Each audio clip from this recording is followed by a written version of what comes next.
Star Report. I'm your host, Star. Welcome to the show. It is Tuesday evening, and I want to address Shedeur Sanders is the prototype for NIL trouble in the NFL. I'm saying trouble, not because of his arrogance. I like his arrogance. I like his ego. I'm ego-driven, as you should know. But with regards to NIL, name, image, and likeness, it refers to the rights college athletes have to monetize their personal brand while still competing in college sports. This NIL policy, for those who don't know, was implemented in July of 2021. That was during the pandemic. So this is, in my opinion, a pioneer of sorts, you know? Did racism play a part in the downgrading of his position from possibly being in the number one, position to be drafted? Sure, why not? This is the beautiful country of America. It's all about race. Now, racism doesn't hinder me, but it is a reality, okay? Also, his father somewhat sort of to blame? I like Deion Sanders. I always have. Back when he played with the Yankees, for those who don't know, before he got to the Atlanta Braves, he played with the Yankees. And the Yankees allowed Deion, in case you don't know, to wear his gold chains outside of the uniform. That was huge for the Yankees, who had one of the strictest dress codes for decades with regards to Major League Baseball. I'll say yes to some degree, his father. Anytime a male or female has a strong heterosexual father image in their life, they're hated on. Oh, yeah. Oh, yeah. But I want to readdress this NIL reality, and Florida Boy Jay may or may not chime in at some point. And anybody else who has in-depth knowledge, I'm sure you have more than me with regards to college football and the NIL. This is going to be a new reality for everybody. So I'm using the word prototype, Shedeur Sanders. There's going to be more to come behind him. And if we look at him and we look at what I perceive to be a silly demeanor, but silly in a good way. I'm not trying to clown the young man. Silly in a good way. He's got a nice aura about him, you know. Yes, he's got the slave chain, huh? Oh, big and what do we call those back in the days? Truck jewelry, right? He's already had, I think, one or two parties to celebrate being drafted by the Browns. Now, I don't know the particulars of his being drafted, whether he's going to have a guaranteed salary or bonus. I don't know. Call in, chime in, educate us. Educate us. You see, pay attention when I say call in or chime in and educate people. Take your time. I give you the last word. You know this. Now, also with this early edition show, please watch the language. Come on, you can express yourselves without cursing. That goes for everybody, black, white, Hispanic, what have you.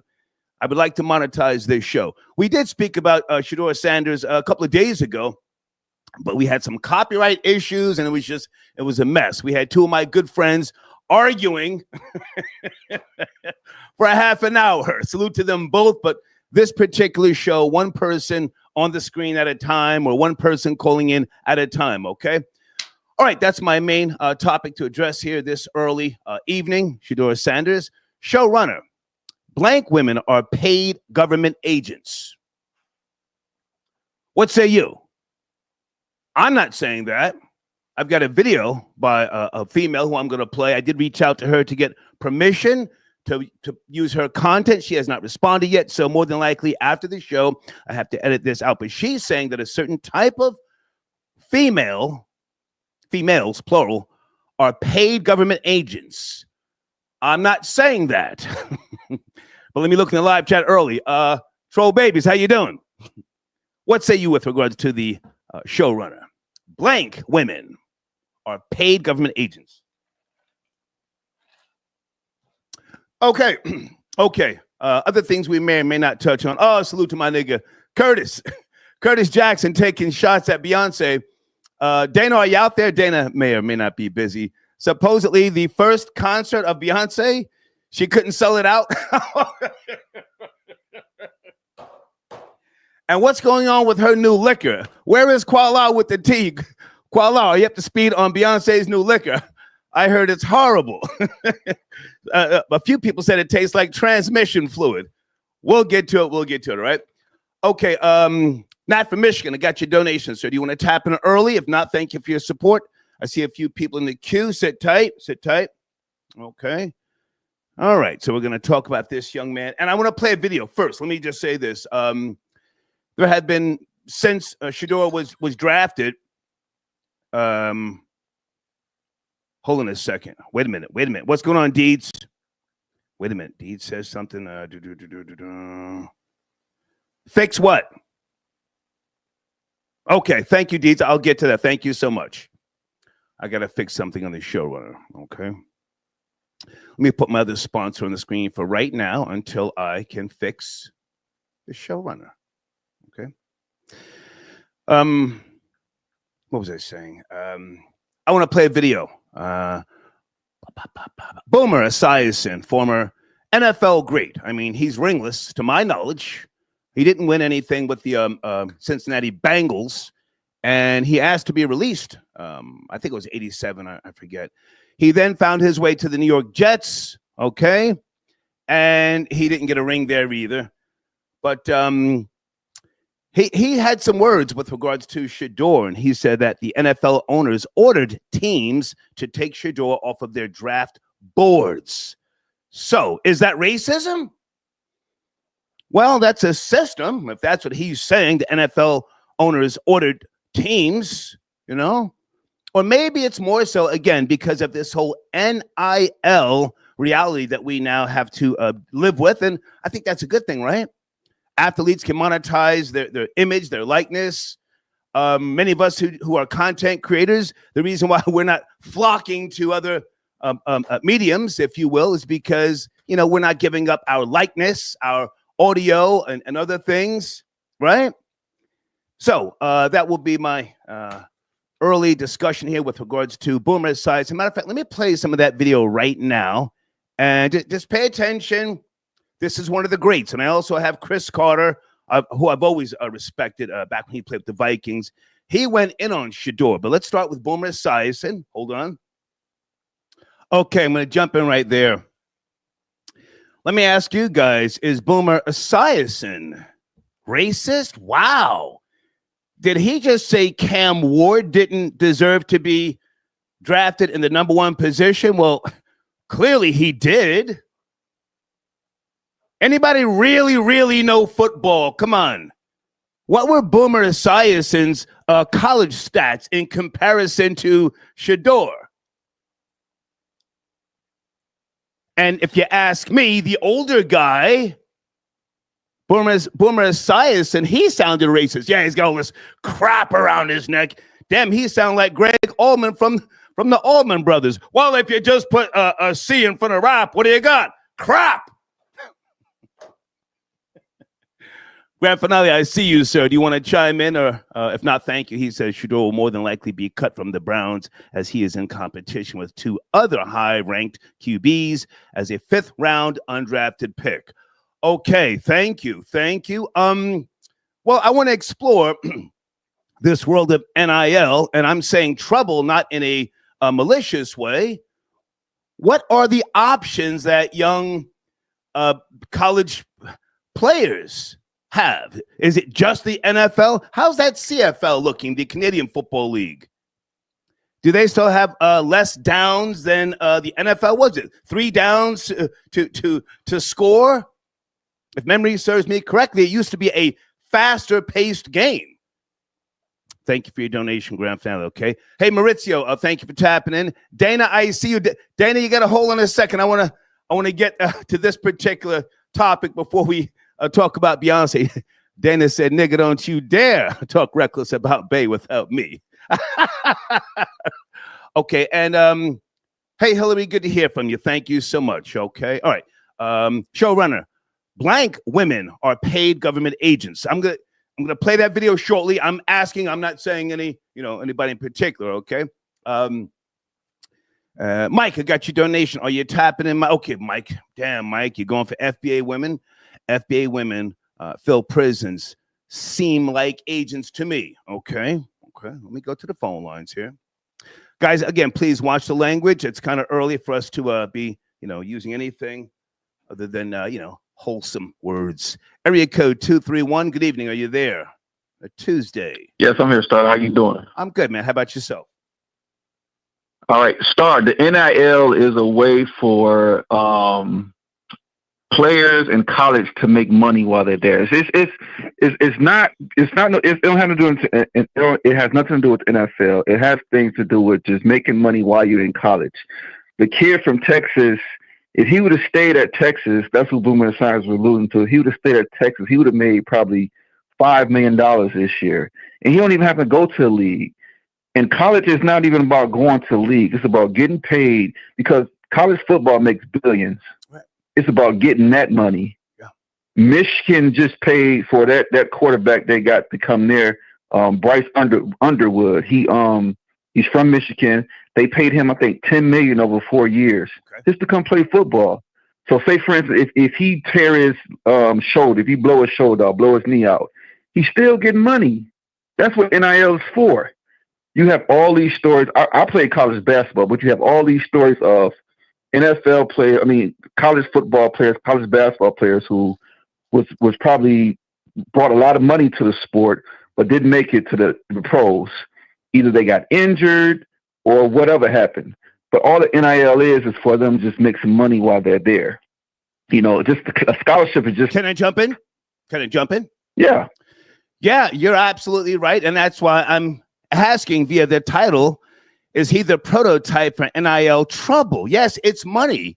And if you're already making the money, I don't need to grovel. I don't need to be on my hands and knees trying to get into the NFL. Hell, I can go back to college and play for. Hang on, sir. Hang on. Let me just try to summarize this in my mind. You have more knowledge than me. Hell, I can go back to college and make a couple of million. Hell, I can go to a startup football league and make, maybe not as much as the NFL, but millions. So I'm asking, isn't that trouble with regards to the newer crop? We don't have to beg and Kool-Aid smile at the draft, and be somebody's boy. That's all I'm asking. Isn't that trouble for the NFL? Yes. So if you ask in that way, yes, because NFL want players desperate. NFL want players, the yes sir, the kiss boot licking and all of those things. That's what NFL we want you to do. Yeah. NFL don't want you coming there with, hey, I don't need you. NFL wants to be needed. Right. But this new NIL is giving college football players, college basketball players opportunity to not even need that pro money. You know football. I assume you know football. Yes.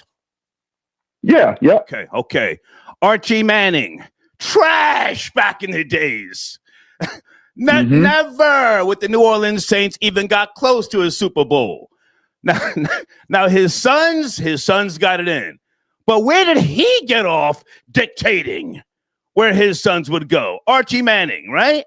I'll pull up his I'll pull up his stats unless you know his stats. Go ahead, Archie Manning. No, he was trash. You're right, he was trash. But it's just when Peyton came along through Tennessee, he laid it down, man. It was the prototypical next generation quarterback, him and Eli, and that's what kind of set the stage for it. So it wasn't about Archie Manning and his stats. It was just about his sons coming. No, sir. Hold on a second. Sir. Before his sons were drafted, Archie Manning was talking crazy. So I'm looking at his stats. He had some decent numbers, but how many years did he play in the NFL? I'm looking at passing attempts, all this. The New Orleans Saints. He played with the Saints from 71 until 82. Then he went to the Oilers from 82 to 83, and then the Vikings 83 to 84. Ringless, yes? Right. Ringless. Yeah, ringless. Trash. But he Archie Manning stayed in the good graces of, he probably stayed in the good graces of his former players who became coaches, former players who became GMs, owners, and he was, the difference between him and Deion was always arrogant, always flashy. Archie Manning didn't come off like that. He was kind of humble. Archie Manning. Hold on, sir. I'm just gonna throw one more thing out here, and then I'll let you land your plane. My age. I saw Fran Tarkington in his prime, so I saw Jim Hart, Kenny Stabler. That was my guy. Kenny Stabler used to drink beers at halftime. So Archie Manning, I'm not saying he was drinking and drugging. I don't know, but he never got close to a goddamn Super Bowl. So for him to be talking crazy, he does not hold a candle. He could not hold Deion Sanders' jockstrap. That's my point. But go ahead and readdress this NIL thing. I'm saying this is going to allow the younger crop, the newer generation, to say, hey, I can go play football in, I don't know, China, some other damn place. I can monetize my likeness. I don't need the NFL. That's what I'm saying. Go ahead. It also gives young players, college NFL players, say, hey, I just want to play college football. I want to get paid. I want to go get me a college degree, a master's degree, and just run a business. I could use this $5 million, $6 million. I could start me a business, and I don't even have to go to NFL because players in NFL, they go through injuries. Half of them can't walk when they retire. A lot of players who are retired early because of that. I don't want to get hit in the head no more. I just want to get paid. I want to do what I want to do from there on out. So yeah, you're right, Nelson. When you want to put it like that, yeah, it is trouble for the NFL. So I appreciate the call, man. Thank you. No doubt. Okay. I don't know, guys. I'm just asking. I'm trying to be objective, Damn, Boomer Esiason. Yeah, he's got this crap around his neck. Sheesh. Hold on a second. I can't leave this woman on hold. Especially not when I say something reckless about Beyonce. Hey, Dana. Yes, honey. I just heard the name Beyonce. I know. So I need to clear the air. Okay, but listen. I would never cut you short. You really help with the audience retention. But can we do this within 30 seconds, and then maybe you can call back? She's got the new liquor out. What's it called? Sammy Davis something or some type of rye? I don't know. I didn't get it yet, but I'm pretty sure it tastes delicious. But I didn't get it yet. However. It was sold out. Was it SoFi State? Was it SoFi Stadium? All the dates of SoFi is sold out. All of New York is sold out. All of Paris sold out. Texas is sold out. So maybe Vegas, you could get some tickets or whatever, but everything is sold out. So please stop with the Beyonce hate, honey. They love to hate on her because she is perfection. And 50 Cent deleted that Instagram, and that is because the beat. I was about to say that was my source, 50 Cent. He said.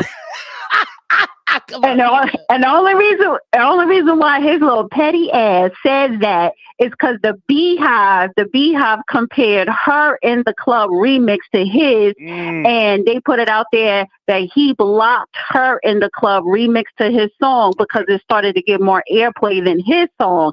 But a lot of people was like, "Oh, we like Beyonce version better," so that's why he did it. He did that to be petty. But Chitlin Circuit, Cowboy Carter Chitlin Circuit is sold out. Okay. You are going to do a review of the rye whiskey because I sent you, I don't know if you saw it, an email with some content creator. She went in on the Beyonce liquor. I might play that a little bit later. Yeah, I mean, that's cool. So I can't speak to it yet until I, buy it and taste it. But yes, I would definitely do a review on it, and I'm going to do it probably the day or the day after I go to the concert in New York. Okay. I appreciate you, Dana. We'll talk later. Okay. All right, bye. Thank you. Dana with the data. Love My Kids got your donation. If they cut him during camp and he doesn't get picked up during the season, it gets worse. He can't use any college films for scouting, other Trams. Did you mean teams? Trams. Only preseason and season games. Okay. Listen, I'm not trying to do all the hypothetical stuff down the road. You guys would know better than me what his options are. I'm just asking the question. Pardon me. I'm saying he's the prototype for NIL trouble in the NFL. Guys, sit tight on the phones. I want to play another video. Chris Carter. Wow. Chris Carter, man, he's one of my favorites when he played with the Vikings. Talking crazy. What do you think? He did say the system, for those who, have an understanding that racism is a system, right? But again, I'm not tripping on racism. I'm just throwing it out there. One of the greats, someone who I've always admired, George Carlin. If anybody ever saw George Carlin break down racism in America, it's a collective understanding. Phone calls don't have to be made. Emails don't have to be sent. It's a collective understanding. I forget exactly how he phrased it, but, I just want to put that out there, okay? Is that the John Blaze on the screen? I'm not drafting Sanders, and I'm black, so I'm racist too. Okay. John Blaze, if that's you, sir, and you want to tap in, just send me an email, okay? Okay, let's go back to the phone lines here. Area code 562. Hey, good evening. Please watch the language. Tuesday evening, we're talking about the NIL. In my opinion, trouble for the NFL. Are you there? Yeah. I just wanted to tap in about the Shedeur Sanders thing in the NIL. Please. I think what it is, they don't want another Colin Kaepernick situation. They got to keep people that they can control. And if you represent anything or you have the ability to say, I don't want to do what you want to do, I don't need this, then they don't want you no more. It's all about control. Okay. I'm listening. No, and I don't really like what Chris Carter was saying either, because Johnny Manziel went 22nd in the first round when he was in college.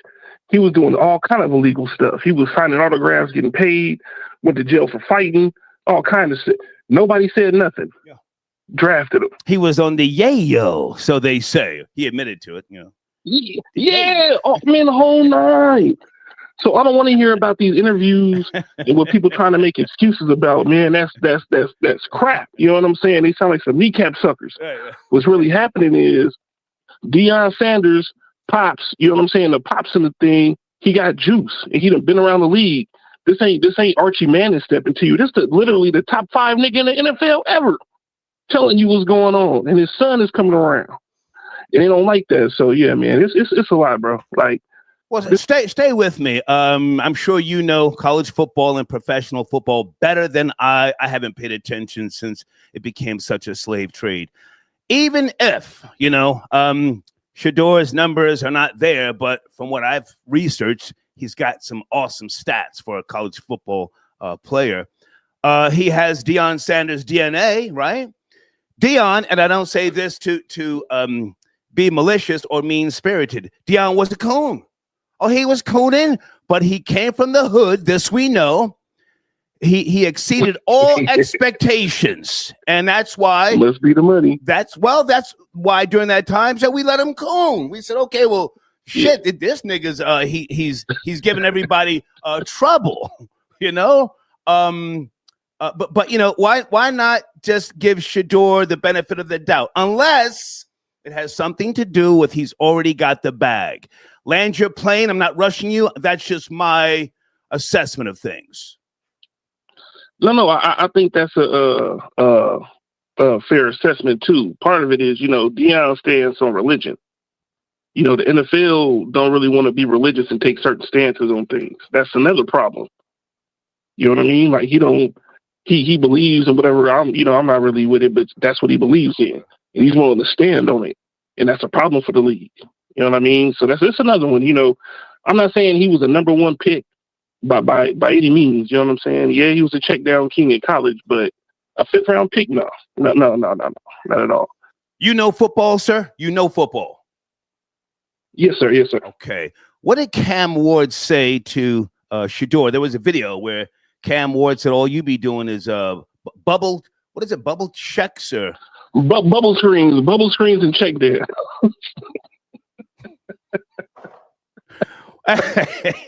On some hating shit. Yeah. Hold on. On some hating shit. When Cam Ward came out, I said, "Oh shit. Okay. Well, this nigga don't give a goddamn about your DNA and nothing." What is it? Bubble what? Let me write that down. Bubble what? And check downs? You said bubble screens and check downs. Bubble screens and check downs.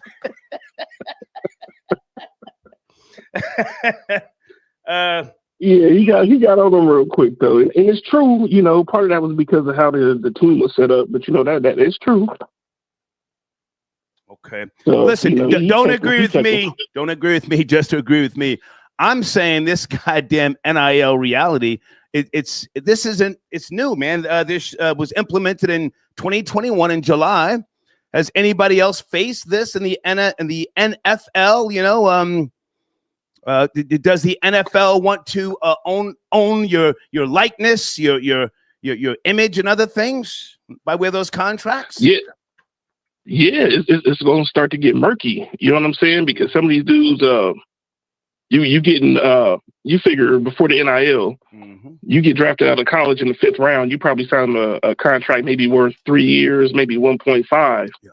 Now you got dudes playing college getting that per year on a minimum. Some of these dudes is out here getting $5-6 million per year in college. So now by the time I get to you, you know, after taxes, I probably got 6 or 7, you know, to the good in my own account. I'm not really stressing it. You know what I'm saying? Are you a father, sir? Ball game now. Are you a father? Yes, sir. Okay. Yes, sir. You have a teenage son or a young son coming up? Oh, no, my son is 9. Yeah, I had him in Pop Warner and stuff. But yeah, okay. Okay. So if your son's coming up and you know he's already getting, I don't know, 1.5 million in college, and then the NFL starts, you know, playing with his money. What would you say, son? Going up to the CFL and get that bag. Never mind the NFL. Would you make that recommendation or suggestion? I will tell my son, when you get greedy is when you get caught. You know what I'm saying? Keep yourself grounded and don't be greedy. You know what I'm saying? Move how you want to move. If it get to the point to where you can't move how you want to move, don't do it. Okay. All right. I appreciate the call, man. Thank you. Yes, sir. Yes, sir. Okay, the real John Blaze tapping. He says that last comment under John Blaze RIZ was not me, but great comment though. John Blaze, you that nigga for real, for real. Now people are impersonating John Blaze. Oh, wait a minute. Whoa. Peace to the God. I started to call you, man, but I didn't want to bother you. Left-handed, are you there, sir? Peace. Peace. What's good? Peace. I appreciate you, man. And the last show that we did on Shedeur Sanders, man, I had a couple of copyright issues, man, and I wanted to readdress this, man, and let people just speak freely. But thank you for tapping in. Where do you want to start with regards to my title? Yeah, man. I look at it as, you know, we knew it was going to come, and now people are finally coming around to the realization that the players don't run the league. The NFL is a corporate situation. They're gonna hit you how they hit you. My thing is this: I feel like what Boomer Esiason said was strictly some, you know, Long Island craziness, right? Yeah. He really don't have a leg to stand on in that particular scenario, right? People are like trying to clown Shedeur Sanders now. All of a sudden, he doesn't have the capabilities to be a quarterback. I think he put up some numbers in a Power 5 conference comparable to a lot of these quarterbacks who were drafted ahead of him. Okay. Regardless of the fact that, they never did no conference, championships. They never competed like that. But I think that the bottom line, in my opinion, for the Sanders family was to get the kids to the NFL, right? Did they put the cart before the horse? Absolutely. We talked about this ad nauseum. We're going to talk about it again in a few minutes. Can I jump in, though? Can I jump in? Can I ask you? Absolutely. Can I ask you to educate me and others? This is your world, guys. This is Left-Handed. He and Yada Bear do Down and In Sports. Can we think moving forward. Yes, Dion wanted Shedeur and Shiloh, Shiloh was actually trolling his mom, Pilar. For those who caught Shiloh playing the old track, Must Be the Money, back when Dion was cooning, right? Left-handed? Yeah. Yes, sir. Absolutely. But I can't get him a Shiloh. Hold on. Moving forward, Dion wanted Shedeur to get into the NFL. He's there now. But the next generation to come, they may say, well, you know what? Listen, I ain't really stressing the NFL. I just want to get some money, some bitches, and I want to floss. I'm going to the NFL like my nigga Rocket. What was his name? Ishmael. Rocky Israel. Yeah, what year? Notre Dame. I'll Google it. He went up to the CFL and got the bag. He said, man, to hell with the NFL, right? I'll Google it. Go ahead. Come on. Yeah. So I'm just asking, moving forward, is that more of a reality? Listen, man, the way these kids are moving, shaking, and popping right now in the college landscape, they're depending on who they rock with, how they win in, when they get the playoffs, and how much NIL money they get. Yeah, they do and should and will have the option to move, shake, and pop. But to get to the league, that's a different story. That's where you're not in control anymore of the situation. So again, like the caller said earlier, if you get in the bag, that's going to actually get you, more money in college than in the NFL, then why not? You know what I mean? Because then if you stay that extra year, whatever, your draft stock goes up. So again, you could do what you need to do. But can I touch on the Archie Manning point for a second? Yeah, but let me just finish up something here for those who may not know who I'm talking about when I say Rocket Ishmael, born in 1969 from Elizabeth, New Jersey. He went to Wilkes-Barre High School in Wilkes-Barre, Pennsylvania. He went up to Toronto in 1991. That was the CFL. He took a crazy bag. He said, man, fuck the NFL. Right? He went up there first. Yep. Then he came back in 1993, played with the Los Angeles / Oakland Raiders from 93 until 95. Then he went to the Carolina Panthers. Then he went to the Cowboys. But he went up to Canada first. He got a Grey Cup. Mm-hmm. He got a Grey Cup. He got a Grey Cup MVP. So again, maybe I'm looking into this too much about moving forward, but this newer generation, they don't need the NFL. That's what I'm trying to say. You want to talk about Archie Manning? Go ahead. Yeah, I just wanted to tap in on the Archie Manning scenario, how it relates. Archie Manning, going back to Ole Miss, and he comes from that line. So again, he's kind of ingrained. So regardless of the fact that Archie Manning was a garbage quarterback at New Orleans Saints, he's still considered one of the greats on the college level at Ole Miss.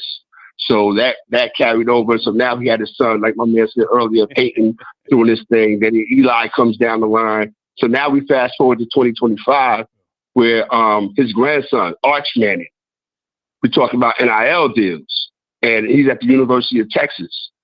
I think he's getting his is like $2.1 million. You know what I mean? So again, like you said, they have the option now. They put the control is in the student athlete's hand. They control all the situations. So again, like you said, if it's not the NFL or the CFL, you got the USFL, you got the United Football League. I mean, there are options. You know what I mean? You can even go overseas and play. You know what I mean? But you want to play in the NFL. But again, at the end of the day, if it costs you your peace of mind, like it does, because we know that the NFL is not right. We know that already.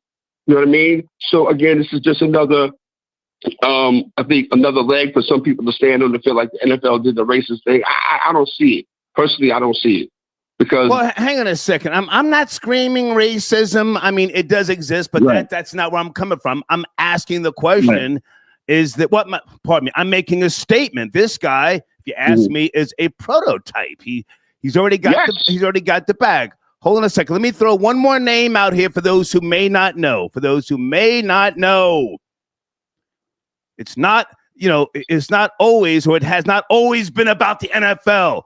Who went to the New Jersey Generals in 1983? Left-handed, huh? He took the bag. Herschel Walker went to the Generals in 1983. Hold on. Went to the New Jersey Generals from 83 until 85.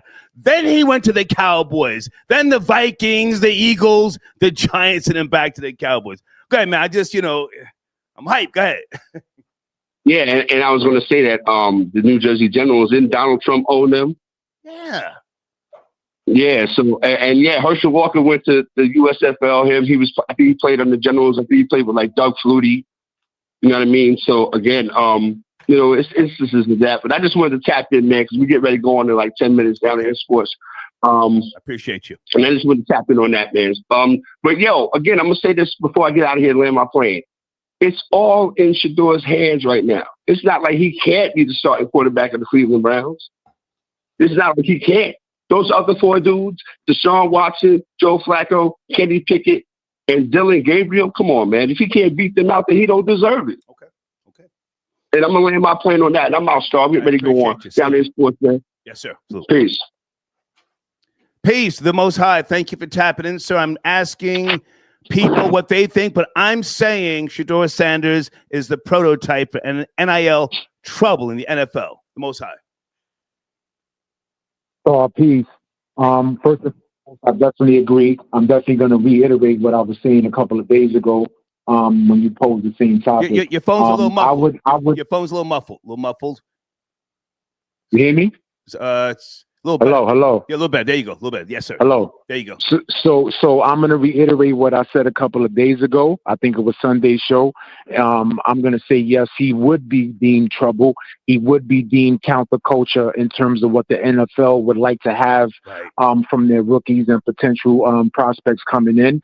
Also, too, if you want to take it like that, you could look at Deion Sanders, and if you want to call what he was doing cooning, well, look at Archie Manning as one of the good old boys, if you want to look at it like that. Bingo. So that's where the privilege comes in, because even though Archie Manning pretty much sucked his whole NFL career, he never elevated any of the franchises that he played for.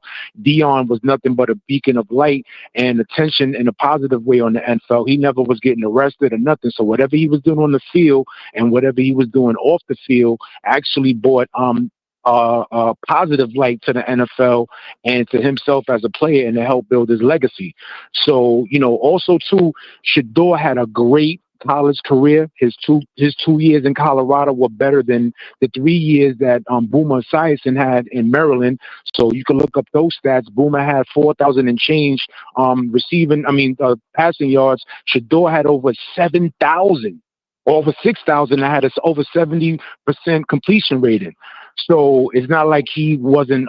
It's not like he wasn't skilled, and it's not like he didn't deserve a higher draft status. But I'm not going to consider this racism at all. It might be, anti-coonism, and it might be them going against the culture, which would be deemed counterculture in the NFL. They just don't want it if they could avoid it.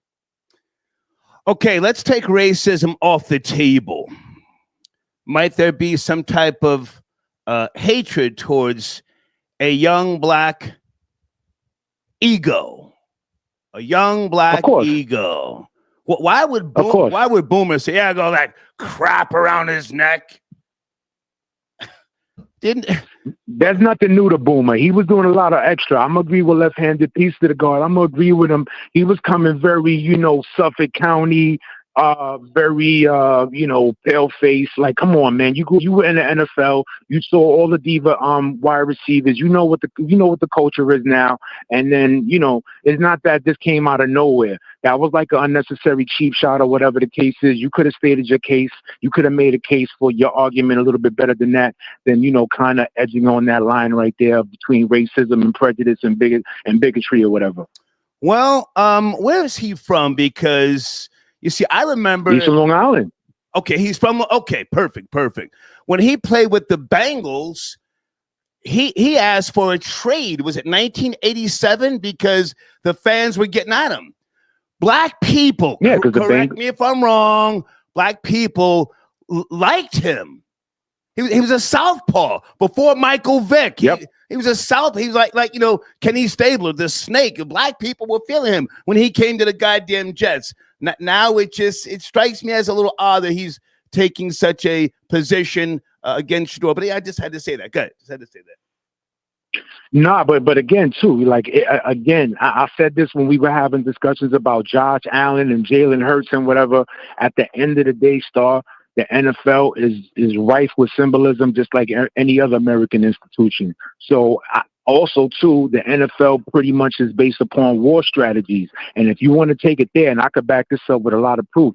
So if you want to take it there, the quarterback is the field general. There is tons of symbolism in that. So So what they would want is they would want somebody who was very clean cut, very pliable, somebody who was able to receive instruction and as well as perform within the confines of the team concept, with the conduct, with the appearance, and with your play on the field.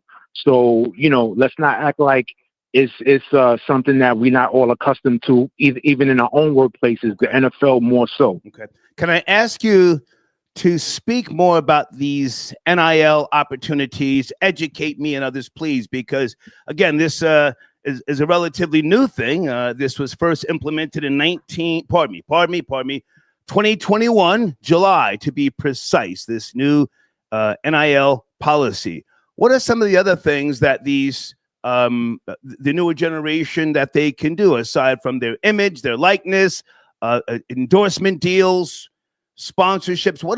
Or is it just endless, limitless? Well, if you're able to maximize your opportunities, you know what I mean, it definitely could be endless. But at the end of the day, if your heart is really into that, playing the actual sport, you want to end up at the pinnacle, which is the NFL. No ifs, ands, or buts about that, right? So if you even able, now watch this, if you're able to get an NIL deal while you're in college, that means you're probably one of the more elite players in college. So it's not like, random players are just getting NIL deals based upon, things that have nothing to do with their on the field performance. So you have to be somebody who is a top prospect, somebody who is probably the face of your college program or something to that nature. So you could maximize it, but again, if you don't have a big profile, how are you going to sell anything? If you're not a great player, what are you going to sell? Okay. Michael Jordan was able to sell sneakers because of how elite of a player he was. Now, if you don't have any substance on the field, what do you do that's going to make a Nike or Dre Beats or anybody want to endorse you when, they're going to have you, they're going to sign you to endorse their product, but what do you bring to the table? What kind of visibility do you have? If I can jump in for a second, if I can jump in, I'll let you land your plane. Michael Jordan did that deal. Correct me if I'm wrong, if memory serves me, correctly, with Nike once upon a time, because the Bulls didn't want to pay him. They didn't want to pay him market value, or they were making up excuses. Michael Jordan was fly, flashy, and jiggy. And the Bulls were kind of, pump faking, if you will. He then got the deal with Nike. I forget what year that was. 84 to 85. Okay. Was there ever a point when Michael Jordan was the highest paid in the NBA? Wasn't that like maybe towards the end of his career? I don't ever recall him being the highest paid. I could be wrong. So I'm going to have to go back and do some research on that. But I'm going to, if I remember correctly, he didn't get paid, his market value until he came back the second time. Right. From 96 to 99, or 98 rather. So at the end of the day, I'm definitely going to say that. And you're right. He didn't get paid his market value as he was supposed to. And he probably still is being shortchanged in terms of his impact financially on sports in general, let alone the NBA. Okay. So, but again, he was able to sell. He was able to put franchises in better financial status just off the strength of the fact that he actually was a superior talent. He was a generational talent. Right. And that was able to get him to sell Gatorade, Nike, McDonald's, so on and so forth. So at the end of the day, Shedeur, You're in the NFL now. Who cares if you was a 5th round draft pick? Okay. Who cares if you was the 144th pick? Now you're in. Yeah. Go earn it. Hey, man, great to talk to you. I appreciate you. The Most High. Peace, Lord. Peace. Okay. Hey, Lydia, good to hear from you. And Drew, are you tapping in? Drew, I got your donation. Thank you so much. What is this? Shedeur was FaceTiming niggas during interviews. Where is Florida Boy Jay? Are you trolling? Hold on a second. Okay, I spoke. Okay, Florida Boy Jay. Was Dion, not the apartment, was Shedeur FaceTiming niggas during interviews? Get out of here. That's got to be cap. Let me go to area code 817. Hey there, good evening. Please watch the language. I'm making a statement that Shedeur Sanders is the prototype. NIL trouble. Hey, peace. 1 second. Let me cut off the live stream so I can stay on the phone, please. Okay. Give me a second. Hello. Yes, sir. How are you? I'm good. Peace. Thank you. Long time listener, first time caller. Okay. So yeah, it's interesting. Before the new perspectives, I thought it was an NFL collusion deal, but then when you brought up is the new NIL format ruining future players to come in, so it made me think maybe the NIL. Hang on, sir. I don't mean to cut you off. I said trouble, but not trouble. Not trouble in a bad way. Listen, man. I mean, people need options, and now they got options. I don't have to be a slave. Correct. I don't have to be a slave. I've got options. That's all I'm saying. Go ahead. Absolutely right. You don't have to be a slave. But then what happens when they do try to get to that next level and they meet the master, and so to speak? You know what I'm saying? Because if you think about it, because I do remember, and I heard it with my ears when Shedeur said, we don't need the NFL. So maybe the NFL said, yeah, we'll see about that. And then when Dion said, when did Shedeur say that, sir? When did Shedeur say that? Copy that. When it's on a it is documented. It is on YouTube. When he was saying, well, why don't you go to the combine? Why won't you go certain interviews? Okay. And he said, we don't need the NFL. Quote unquote, we don't need the NFL. Yes, we meaning I don't need to become subservient to what you want me to do to make it to your team, because he was so sure that he was going in the top certain many picks. Like he kind of knew his status was solidified. Okay. So he's like, I'm not going to kowtow to these things you want me to do. Just the way his father said, asked a certain team, well, when are you picking? And they say, well, we picking 10. He's like, well, I'm not going to be there when you pick. Okay. I've never heard him say, I'm sorry, I don't mean to cut you. I've never heard him say we don't need the No. It's all good. If you can send me that link, I would like to see him say that. But go ahead, you were saying, go ahead. I'll definitely try. Thank you. But when you were saying, is it trouble? I could see that, because I don't know if you're also aware of the young brother, the Tennessee Volunteers quarterback, who is now wanting to opt out of being Tennessee's quarterback because he wants $4 million in NIL money as opposed to $2 million. And don't get me wrong, nothing wrong with the NIL money, but it kind of almost seems like it's starting to dampen the hunger, humility, and desire for certain players that don't have any other option but to get to the NFL. Okay.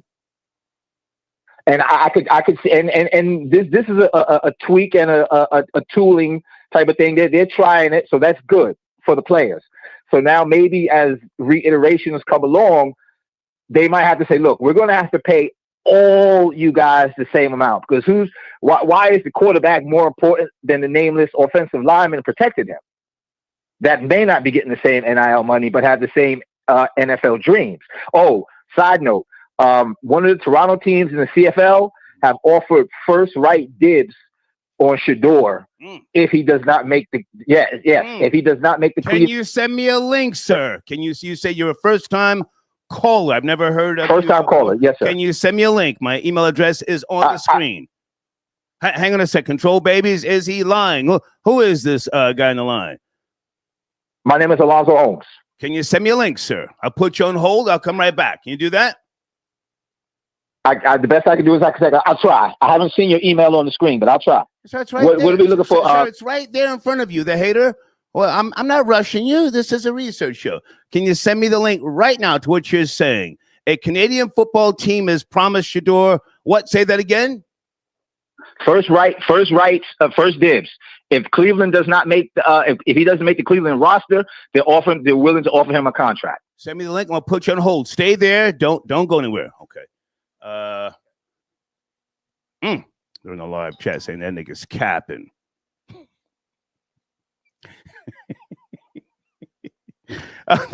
They're going crazy.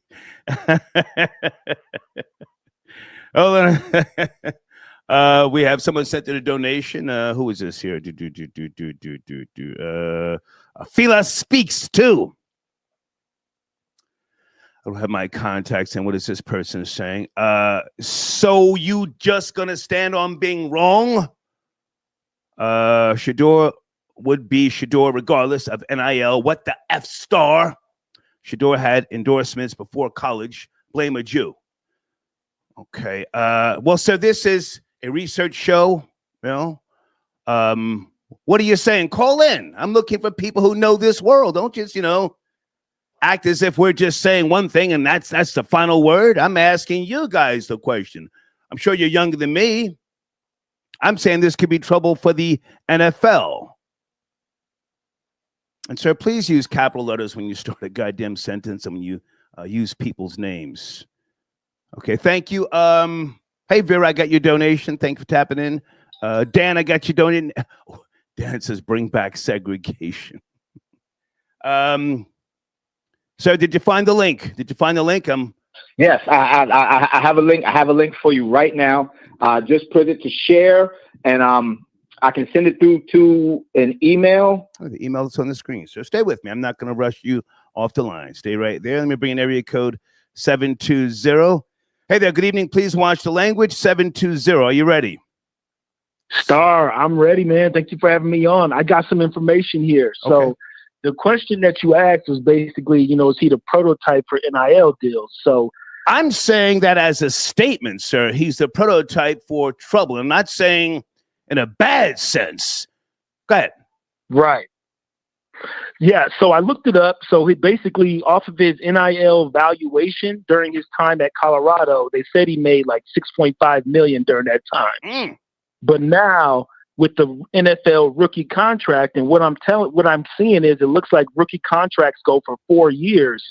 They got this man 4 years for only $4.6 million. So he's basically getting $1 million a year. But on the other side, with Cam Ward, who got the number 1 pick, this man got $48.7 million over 4 years with a $32.1 million signing bonus. Okay. So that's particularly, so he missed out on a lot of money. So not, I know he's making, money with, NIL and, other products and sponsors and things of that nature. Okay. But they really hit him hard with just him, being in the 5th round. So he's basically, when Cam Newton came back, he came back, they only gave him $1 million, a year. So that's basically what he's reduced to, is $1 million a year. In 4 years, he has to stay healthy. So, yeah. Okay. Well, listen. But otherwise than that, I'm trying to be educated. Do you know about some CFL team making Shedeur an offer? You up to speed? I'm not familiar with that.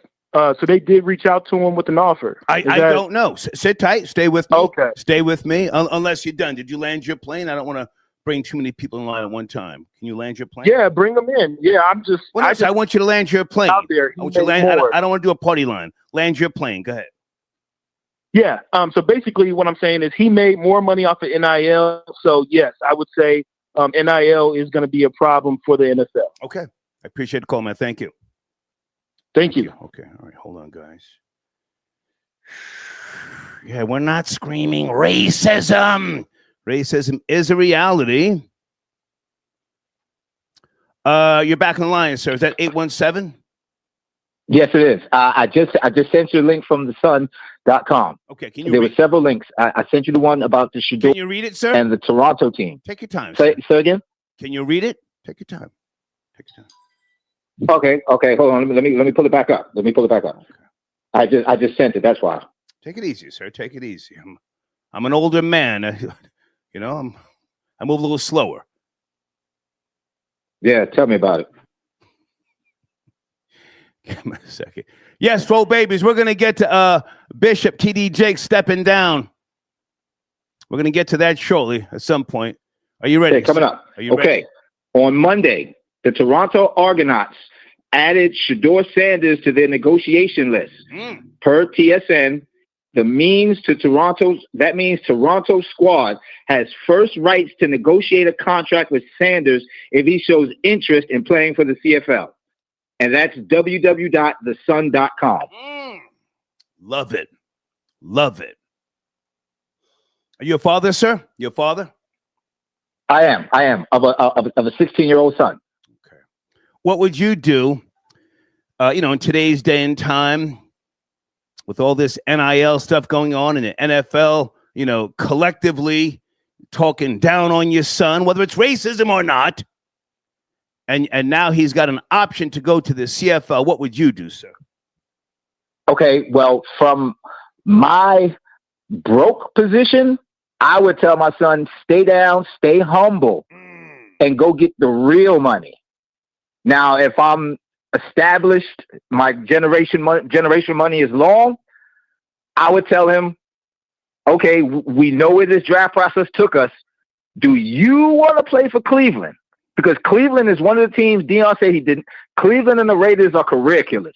Nothing against their organizations, but historically, that's where players go to die. What would you tell your son, sir? What would you tell your son? That's the question. Well, for my books, I would tell him to get in there. You're in Cleveland. You are a first-round talent on a fifth-round pick. Go kill him.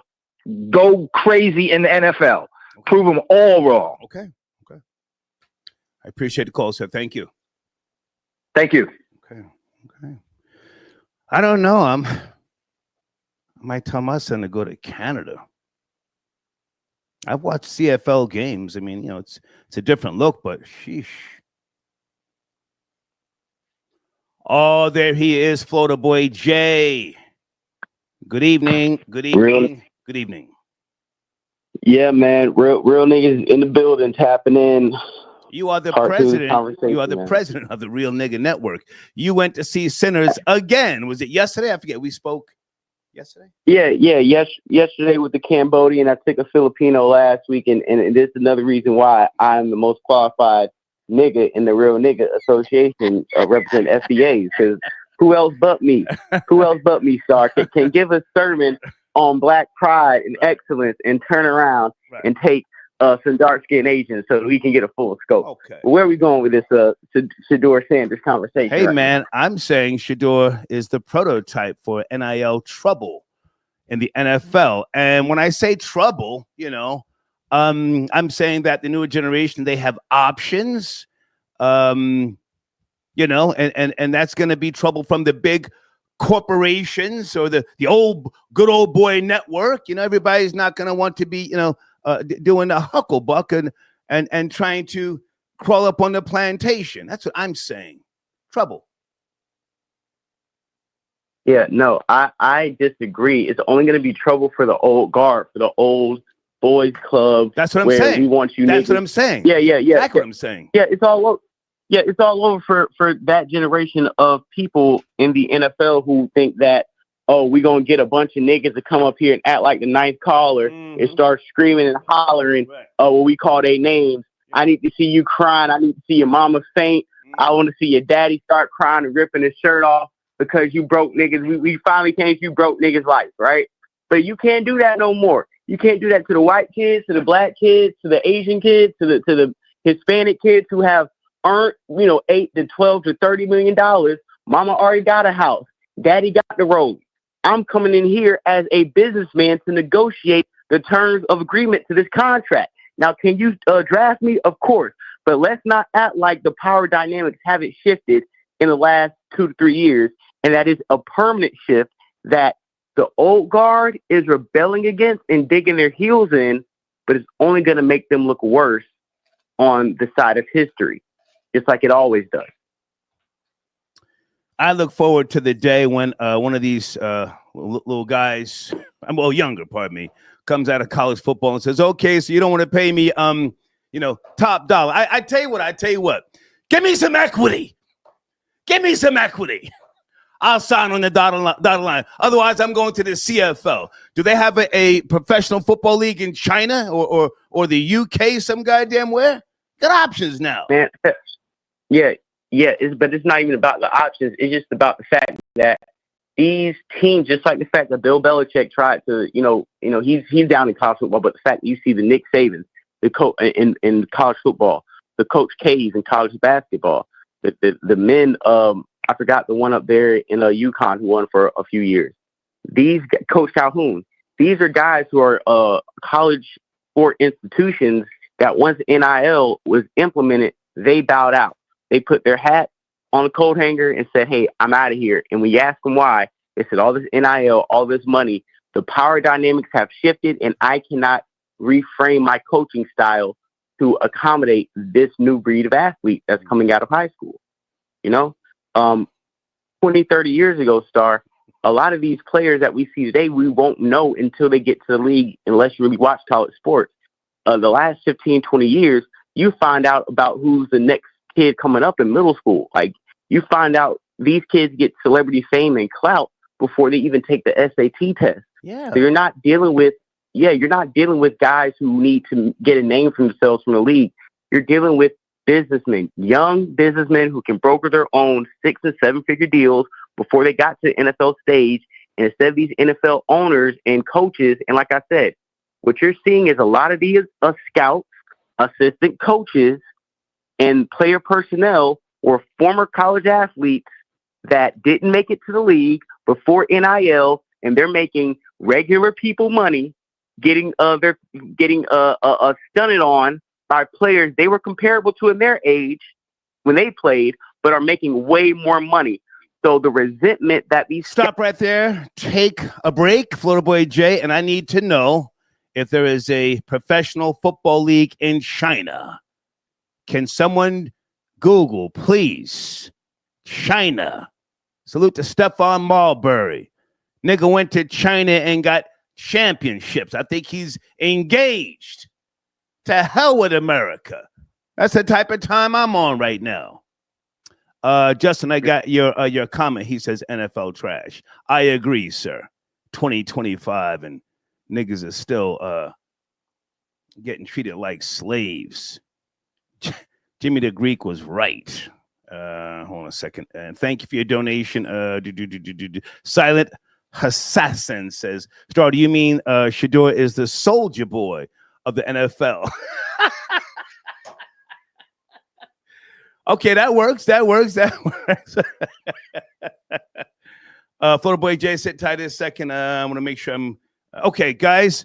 Showrunner, we're going to get to that video. Just give me some time. Blank women are paid government informants. Give me a second. What do you got, Florida Boy Jay? Anything? Professional football league in China? I mean, yeah, they do have leagues in China, but it's nowhere near the NFL. None of these leagues are going to be able to pay you out the money the NFL is. The way like a basketball player from the NBA may be saying, hey, I want to play the NBA. I'll go overseas and get a check. Area code 601. Are you there? Are you ready? 601? Yes, sir. How you doing this evening? How you doing, Florida Boy Jay? What's going on? Okay, sir, you're on some type of African headset. That's not going to work. Please make the adjustments. Please. Can you hear me? No, sir. It sounds like pure shit. Take the headset off and talk to us, sir. I'm not a headset, Star. Can you hear me now? Sir, it sounds bad. Go ahead. I'll give you a minute or two. Go ahead. Okay.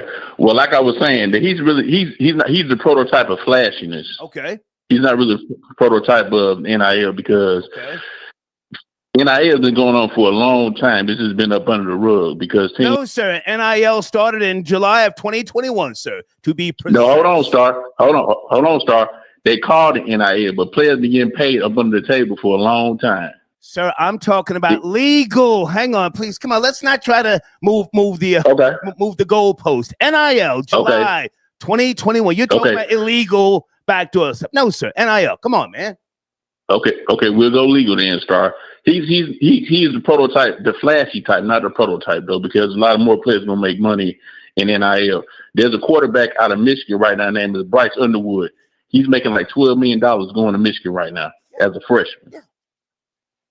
Okay, I'm listening. Come on. Yeah. So, and then you got again Arch Manning also has NIL deals.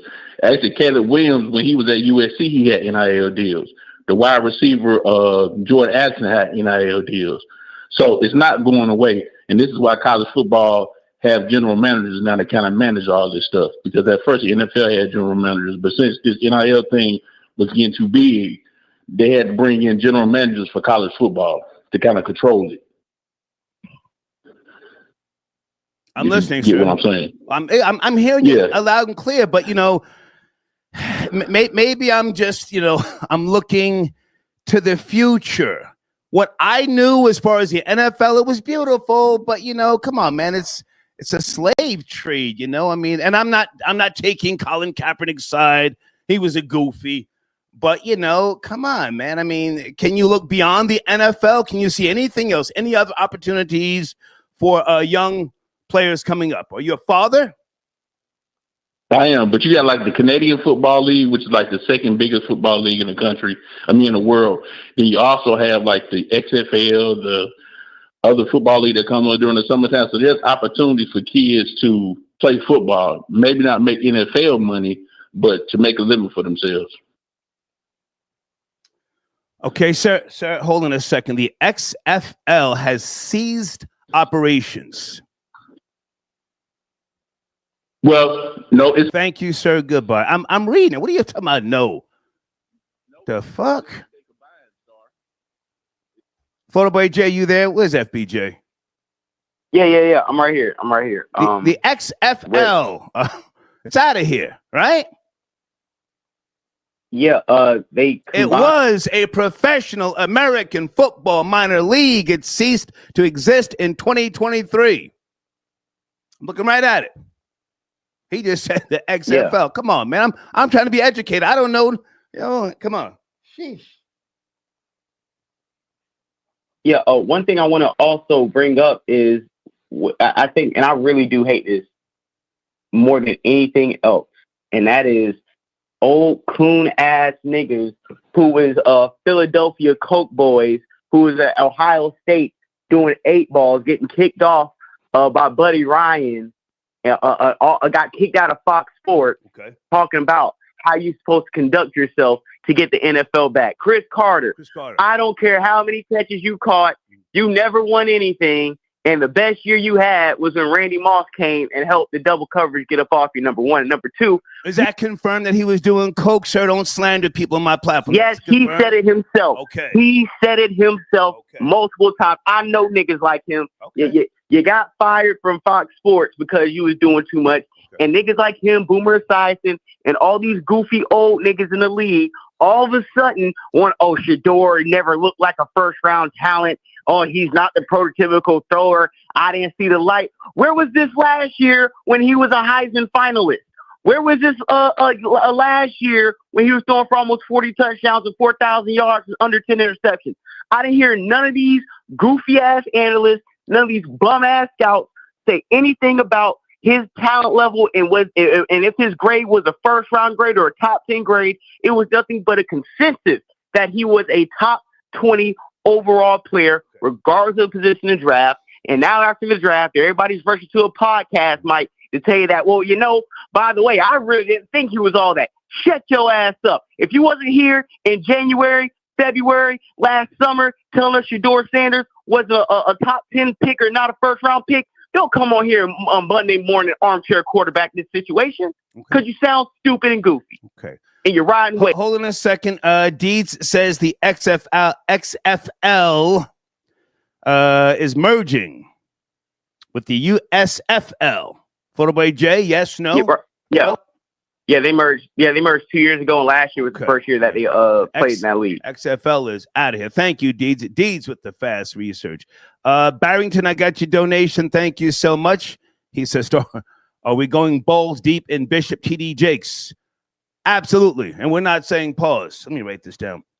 Was TD Jakes getting too much money? That's my question. Oh, I used to pocket watch him. Did God set him down? Oh, that's fucked up. Was TD Jakes getting too much money? I used to sit there and count the goddamn super chats. Boy, shit. 20 racks of goddamn live stream. Too much money. Okay, Florida Boy J, back to you, man. Give me more about this NIL reality, the opportunities that can be, a game changer for the NFL. Yep. Might they have to readjust things now? This is reality now. Yes. Yeah, they do have to adjust things, but one thing we got to understand is that the NIL bag isn't always guaranteed. We got a guy who was a quarterback for Tennessee where they even changed certain laws to bring him in, and then he wanted to hold out, and then Tennessee just cut him, and now he got assigned to another school for a lower amount of money. A lot of these kids have took the bite off the apple, took the clout, and have cost themselves NIL bags and have cost themselves money overplaying their hand. Okay. So we're seeing that even before they get to the NFL. But when you have players like Shedeur who has brokered his own deals, got his own money, he is a businessman. He's a brand. You cannot get mad at these kids for finally grabbing their worth while they're at their peaks. We've seen too many pro athletes or college athletes that play for free and did not get the bag and seeing these college campuses and these teams make money off them. If we look at Shedeur Sanders and these other athletes, the times have changed. They don't have to sit here and beg you to get an opportunity. You have to start. Some of these old, like I said, you're dealing with old white dudes who are used to making that. I don't mean to cut you short, but we've said all of that. Are you up to speed on this CFL article here? Yeah, but even that is BS because people have already said you did not play against top 10 talent. I mean, top draft talent. Hold on. I'm looking at the article. Can you speak to, the reality of this article, whether it's BS or not? I mean, he's got a legitimate offer. Yes, no, CFL looks legitimate. Yes, to me. But it's a stupid offer. To me, it's an idiotic offer because why would you take a step down when the whole time you were in college was trying to prove that you belong on the same stage as the players that was drafted before you? That's been the whole shtick. Oh, he's not playing against Division I players at Jackson State. Then he goes to Colorado. Oh, you're not playing against the SEC guys.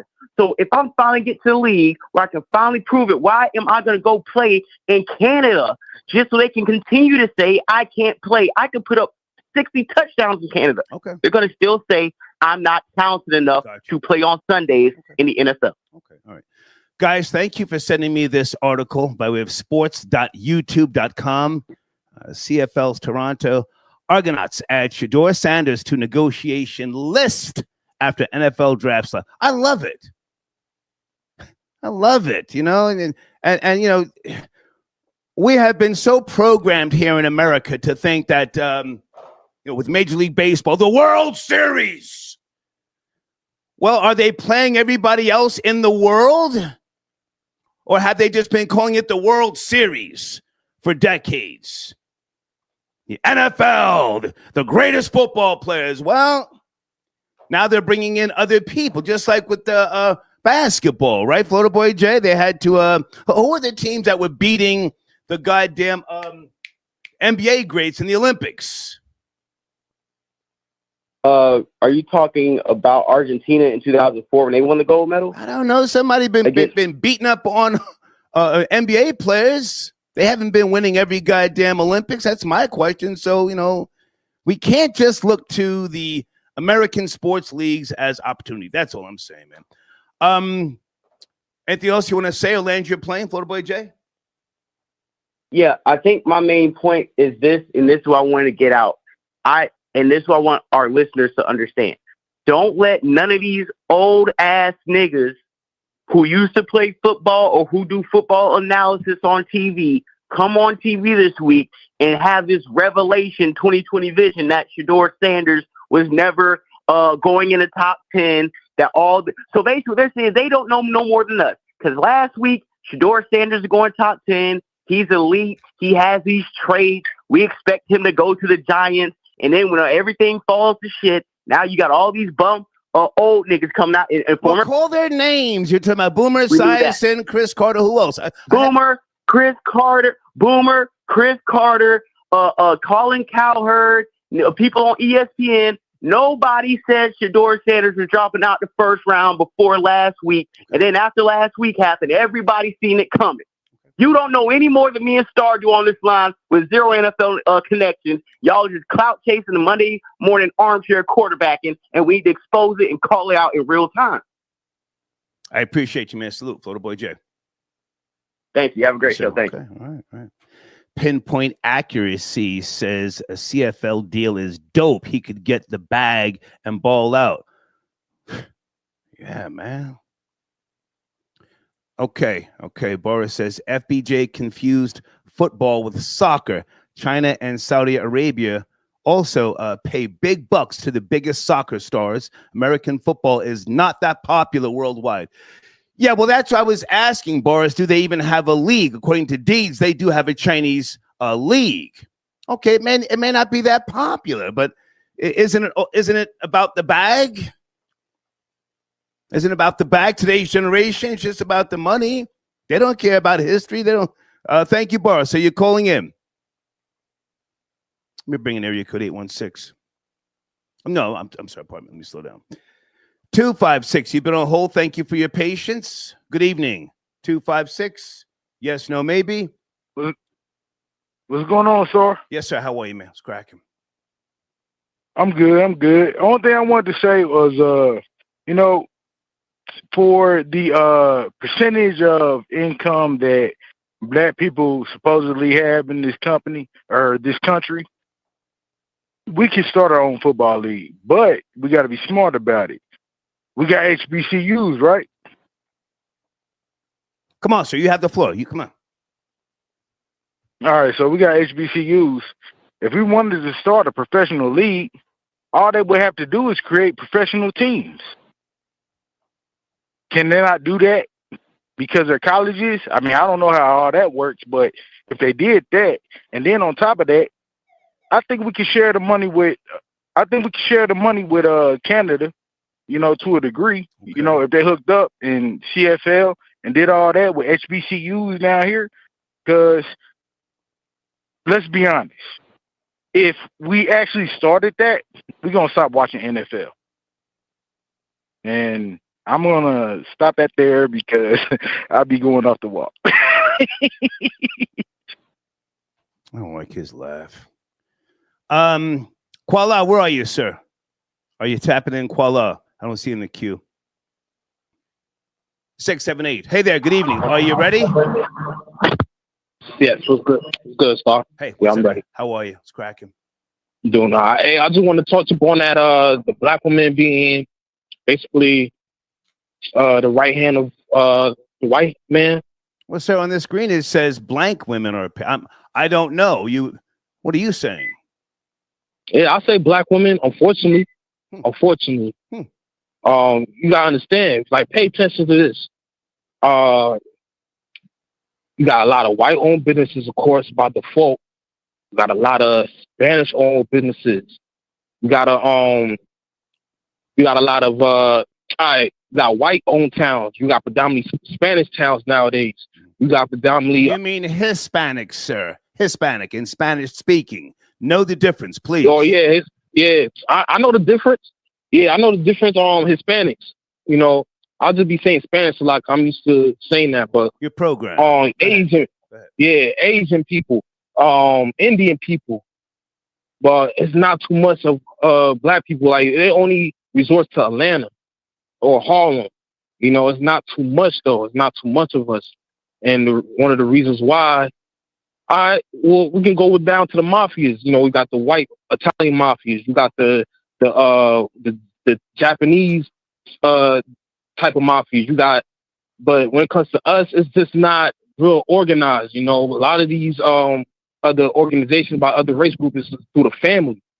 It's not, you know, but when it comes to us, you know, it's just more so, you know, single parenting, you know, a group of have-nots, a group of dudes that was fatherless, that comes together. It's not really like a family thing. I'm not sure where you're going. So we're talking about the showrunner, blank women are paid. Yeah. Okay. So it relates to that. It's basically like, you know, it's not because we don't have a family. You know, it's like, you know, black women, they rather be families to guys of, they rather have a family with guys of different race than to have it with their own. You know, it's that saying, you know, black women will give the black man hell, but give the white man heaven. So it's just like they give more to them. You put in more energy, you know, making sure they happy instead of putting more energy in making sure the black man's happy. And I ain't trying to, you know, come off. Have we spoke before, sir? Have you and I spoke before? Yeah, we spoke a couple times. Okay. And where you from? We spoke a couple times. From, to be precise. You know, from PLFP, Plainfield. Oh, okay, right. Okay. Well, yeah, the question, you know, if you will, is paid government agents. I just played a video. I mean, I don't know. I'm not trying to be malicious. No, I seen the video. I seen the video of her. I paid. Did you understand the video? What she was saying? Yes. Okay. 100% understand. You know, now as far as them being paid, it can come off that way, the way they are act. You know, the child support, welfare, they're paid. Exactly. Yeah, man. We black men not in a position to, you know, give black women those type of benefits that, you know, the government, aka the white man, same difference is giving them. You know, unfortunately, they the ones giving them these type of stuff. The Section 8, all that stuff, man. So you're saying the blank would be who, sir? Blank. I'll say black women. Okay. I'll say black women. Unfortunately. I appreciate the call, man. Unfortunately, I already know people gonna disagree. It's cool. No, it's okay. I can call back and debate them. You said what you said. I appreciate the call, man. Thank you. Yes, sir. Okay.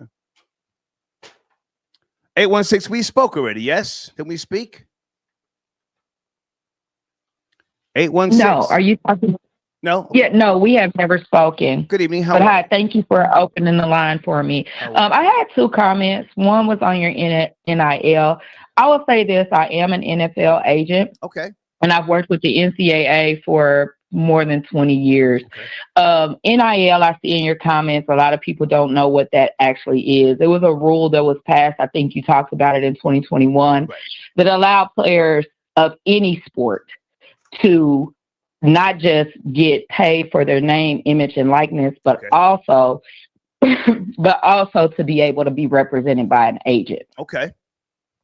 And that can start as early as 8th grade. So, you know, in the past, everybody knows Reggie Bush story, right, you know, the whole thing of how he was being taken care of by some agents, all that stuff.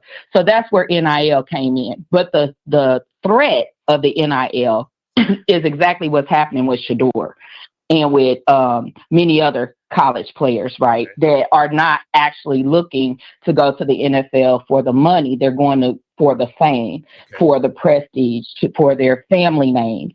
Now, Shedeur Sanders is not the first NFL player that's had a son go into the league. I think what made it unique about this one, number one, I do not believe it was about race. Number two, I don't know if y'all actually watched Shedeur play. He is one of the worst quarterbacks that has ever played college football, period. He does not have the hush your mouth acumen. Hold on a second. He does not have the acumen to be in that pocket. He does not have the acumen to come up out of that pocket. And if you look at him, he's soft. He's jiggly. He reminds me of another NFL quarterback that actually everybody loves, and that's Patrick Mahomes. And I am in Missouri, so trust me, I hear it all day, every day. But if you actually assess these players in comparison to your Boomer Esiasons, when you look at Doug Williams, when you look at all of these top-rated people like Cam Newton, you cannot tell me that these are real quarterbacks. These are flash and pass, maybe quarterbacks. I think that what the best thing for Shedeur would have been was to go undrafted free agent instead of going in the 5th round like he did. And I think he would have been better off if he would have did what Shiloh did. But I do not buy the bullshit about, excuse me if it's no cussing, but I don't buy the bullshit about the him not going 1st round and all that stuff. That was all hype. That was to create the interest, right? Because you're interested in the NFL draft. Remember, the NFL is a business, and they created that buzz so that people would be talking about it, so that they're on the clock. They don't exist otherwise. Prior to Kaepernick, nobody was watching the NFL draft. Nobody cared. You're right. Nobody was putting money in it. Nobody was going to the combine. I know. I went to the combine for years. Okay. Nobody shows up, but scouts and basically BC agents. You're not going to see a Drew Rosenhaus at a combine until they started making the buzz, until they made it a marketing tool to get you interested in the NFL. So again, I wanted to say that, and then I did want to address your I don't know what you said, your banner there about. Well, hold on a second. Can I interrupt? I appreciate everything you Absolutely. said. Yeah, but we'll get to the showrunner in a second. Can we go back? Reggie Bush, he just got his Heisman back, yes? Correct.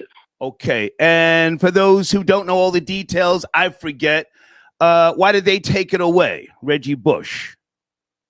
Because he actually was getting financial assistance from agents, and his family was being helped, and that was actually a violation of amateurism rules. Excuse me I'm drinking some water at the same time trying to speak. Okay. It was a violation of the amateurism rules at that time. You could not get paid for play. Right. You could not get paid for your name, image, likeness. When I actually worked in Division I college, we would actually look at infractions that may occur, whether, one of your top rated athletes went out for a meal and a booster bought them a meal. That would be a violation for them getting paid for who they are. That's why it was such a big deal for Reggie Bush when he did lose his Heisman.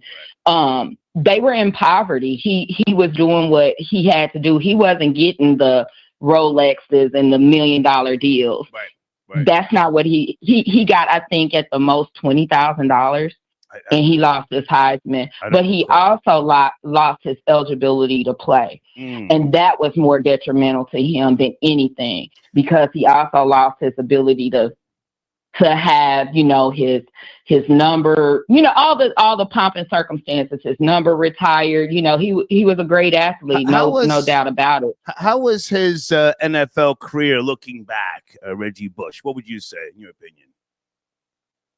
I would rate it up there. I think that he should probably be a second balloter if he hadn't got hurt as much. But I think that he was definitely, by his stats and who he was, just his charisma and his football acumen, I think that he should be probably a second balloter. Okay. Stay with me, because you sound like a knowledgeable woman. You don't have to say your name unless you want to. I have no problem promoting you. Shedeur Sanders, can you explain, for those who don't know, he's with the Tampa Bay Buccaneers. Can you explain the structure of his relationship now with the Tampa Bay Buccaneers? I don't know the details. I don't know a lot of the details. I know he went undrafted and he signed with them, which means that he has a little bit more leverage than what his brother would have going in the draft. His brother actually is locked in to a 4-year contract, unless they trade him. A lot of people are talking about the Cleveland actually drafting him to use him as leverage to trade him to another team, which is probably Shedeur's hope. in the long run, right? He said off top he didn't want to go to Cleveland. But Shiloh's deal is that he has a lot more negotiating power. His agent will be able to negotiate a lot more incentives for him, meaning that he'll be able to get on the back end, if he get any accolades, the number of minutes he plays on the field. If he gets all-star, if he makes any type of thing, he can negotiate a lot better from an undrafted standpoint, and he's not held to the same standard as those that went in the draft. That's a high level view, but you can also look it up if anybody is interested. I know that you have a lot of callers that seem to want to do a lot of research. Just go on the NFLPA website and you can pull down the collective bargaining agreement and go under the differences between what a drafted player gets versus an undrafted player. And of course, the money is a big deal to broke people like us, right? Speak for yourself. Because now he's in the league minimum. Hold on a second. Okay, so again, I appreciate what you're saying here and educating us on. So, in your opinion, you've already kicked dirt on Shedeur. What are your thoughts on Shiloh's talents? Is he undervalued? Is he not necessarily appreciated, or is he a better athlete in your opinion than his brother? I'm glad you asked that. You're the first person that has actually put that on the clock. And what I believe about Shiloh is that he is the better athlete. You can look at him. He's an athletic person. He can play any sport. He played baseball. He plays football. I think he's undervalued. I think he's going to be the breakout star. I think he's going to surprise a lot of people. And I think he has more of his daddy's DNA than Shedeur actually does. I think that Shedeur took a lot of the flash and shine of prime as opposed to the actual athletic prowess. Okay, just one more question. Again, I don't mean to throw too much at you, but I like what you're saying here. So I'm saying that the NIL trouble, if you will, is not necessarily a bad thing. It's going to make the organizations either respond different, or they're going to have to give up some of the bargaining tools that they used to use for decades.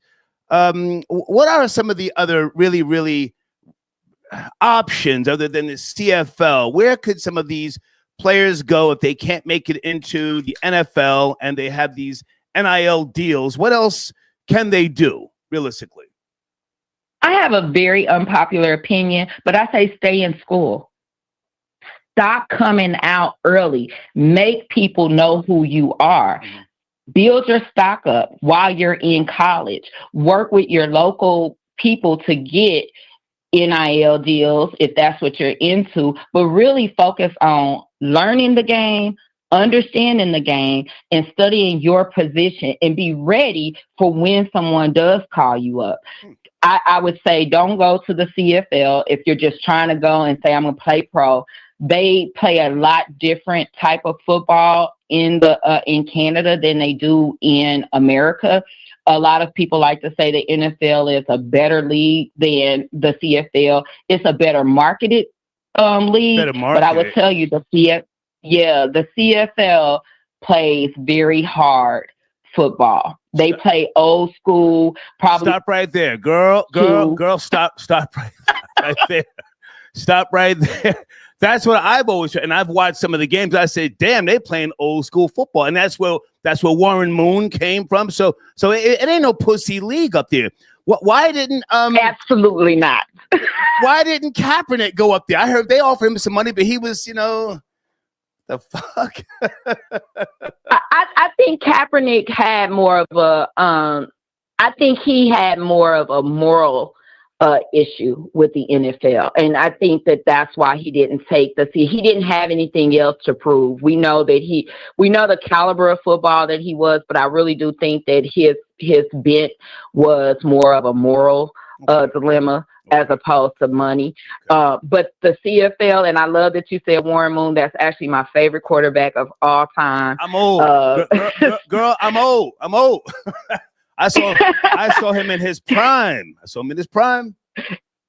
Yes. He was. I would say that's who Shedeur needs to be studying. If he wants to see what a quarterback that gets grimy and knows how to play any position on that field, if he needs to, look at Warren Moon. He is an amazing, amazing quarterback. And you're right. The CFL plays that old school, hard nosed, straight up. I'll have your mama in a black dress type of football, and I love it. That's the type of football that I grew up on. I grew up with Too Tall Jones and them, so forgive me for going back that far. No. And Warren Moon, he won some Grey Cups, if I remember correctly. You remember absolutely accurately, yes. Yeah. Oh wow! Whoa! Everybody, slow down, goddamn! 5 Grey Cups. Pardon me. 2 Grey Cup MVPs.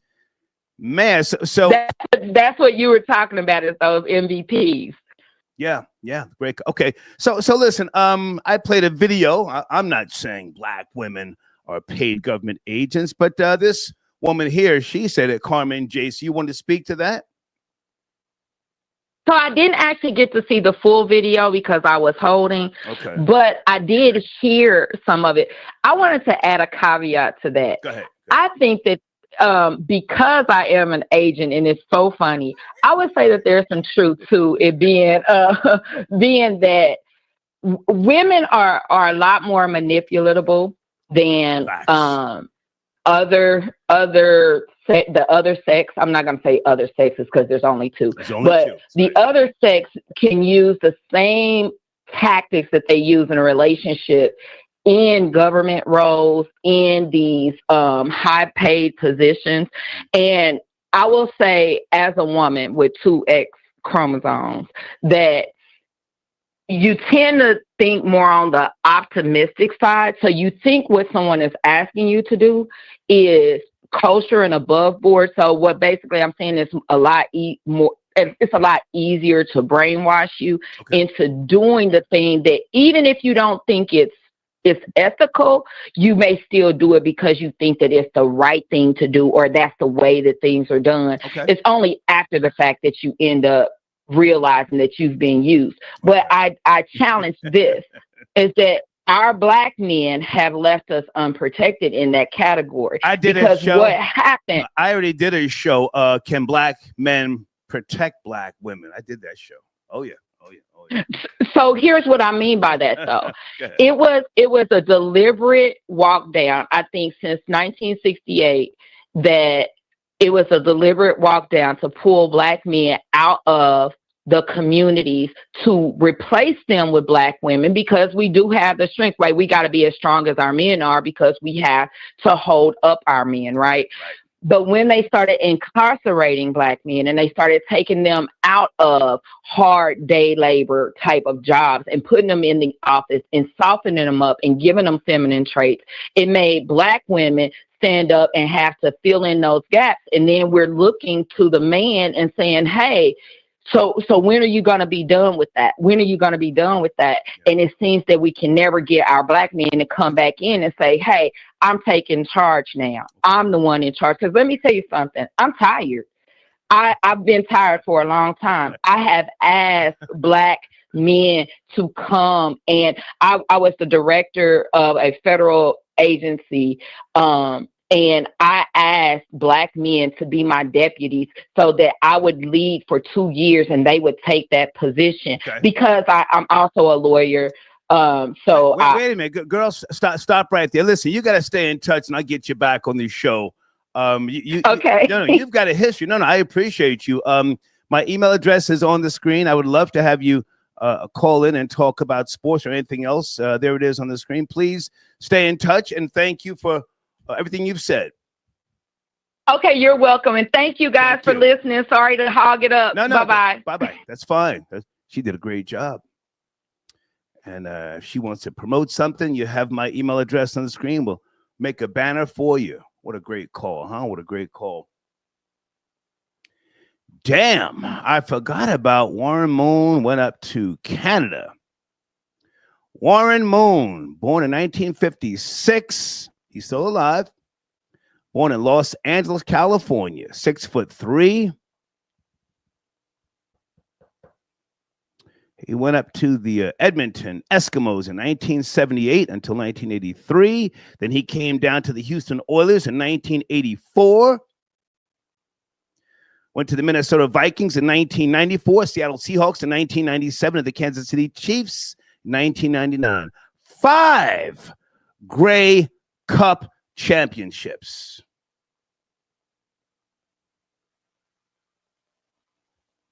Crazy stats. Crazy stats. Oh, wait a minute. Peace, my nigga Kuala. Thank you for calling back, man. Good to have you on the line. Kuala. Yeah, what's going on, Star? Hey, listen, man, Star. They don't understand the NIL deal. They don't understand it. Break it down. So the NIL, all right, so here's the history about the NIL deal and why it became. The reason why the NIL deals became is because the players in NCAA, whether it was college football, whether it was college basketball, the college NCAA was making money off the players and their names. Right. They were making billions of dollars off of these players, right? Then they had an NCAA game, which was like, the basketball game, the football game, college game, where they was making billions of dollars and millions of dollars off that game with these players' names, and the players wasn't getting nothing off of this. The only ones who was making money was the colleges, the coaches, and the D.O. They was making money off it, right? Yeah. So then you had a situation where Reggie Bush was living, his family was living in a $750,000 house. At the booster, a booster had gave him money that later on sued Reggie Bush, right? Then you had the NCAA say, hold up, if these boosters put any money in your pockets, y'all are in trouble with the NCAA. Well, now you disqualify for playing a certain amount of games. I didn't mean to cut you off, but we've already went down that path. She did a great breakdown of what happened to Reggie Bush. But now let's move forward. I'm saying Shedeur Sanders is the prototype for more trouble to come. And maybe I shouldn't use the word trouble. It's going to be an issue for NFL owners. But, yes, it definitely is going to be an issue. And Star, you was 100% right. I like the fact that these young players, whether they be black, Hispanic, whatever, they've now got options. That's all I'm saying. Can you take it from there, please? All right. So here's the problem with the NFL, and I'll give you a prime example. Nick Saban. Nick Saban was one of the first coaches to retire after the NIL deals. Is like, no, I'm out of here. Right. Why? Because he wasn't guaranteed to get the best players in college no more on his team. The problem with the NFL is the NIL deal is a 3-year deal. So you're not getting none of these players that's coming out their freshman, sophomore year. You got to wait till their 3rd year in college to get them. These players now making millions of dollars, where now they're looking at the NFL, whether it's NFL, whether it's the NBA. We don't got to rush to come to y'all. Y'all got to come to us now. Yeah. Hang on, Kuala. We got all that. We have combed all through that. What are some of the things moving forward? Again, that some of these college players can do. Can they request certain cable television rights? What is it that they can do? Well, moving forward. Never mind the past. We're off that right now. Moving forward, please. All right, moving forward, we see what's going on right now. Shedeur is a prime example. Why? The man that went from a college NIL deal, which he was only making $5 million, where he started getting other deals aside that NIL deal off of college. He started getting the watch deal. He got an endorsement by Tom Brady. His deals going into the NFL, he already made $20 million. So the NFL has a problem with that because now I don't need y'all. Y'all need me more than I need y'all. So the NFL is looking at it like, hold up. They making money already coming to the league now. See, it was a thing where we needed you. We needed you to put food on our tables. We needed you to get to the NFL where we can make millions and put food on our tables and help our families and stuff now. No, we don't. We can get there when we get there now because we making money in college. I can feed my family. I can buy my family a home now. And the NFL, they hate that right now. But there's nothing you can do because they started that in college. There's nothing you can do. Hang on a second. You see, I'm actually thinking further down the road. Never mind the NFL. I'm thinking about a certain type of agent. I should have asked that agent who was just on the line, or lawyers, because you see now it's about, the contracts. Again, there's no such thing as a standard contract. Now you can request certain things or have clauses or stipulations, and you can specify throughout the universe with regards to all right. So hang on throughout the universe. Whereas before it was just in certain territories in the world. Now you can say my name, image, likeness throughout the universe and future planets. I mean, that may sound crazy, but different things in different cyberspaces. There's different ways that have yet to even be explored. But hey, go ahead and land your plane. Oh, pardon me. And Sunday, I got your donation on the screen. Land your plane, Quilla. I'm getting backed up on calls here. Please.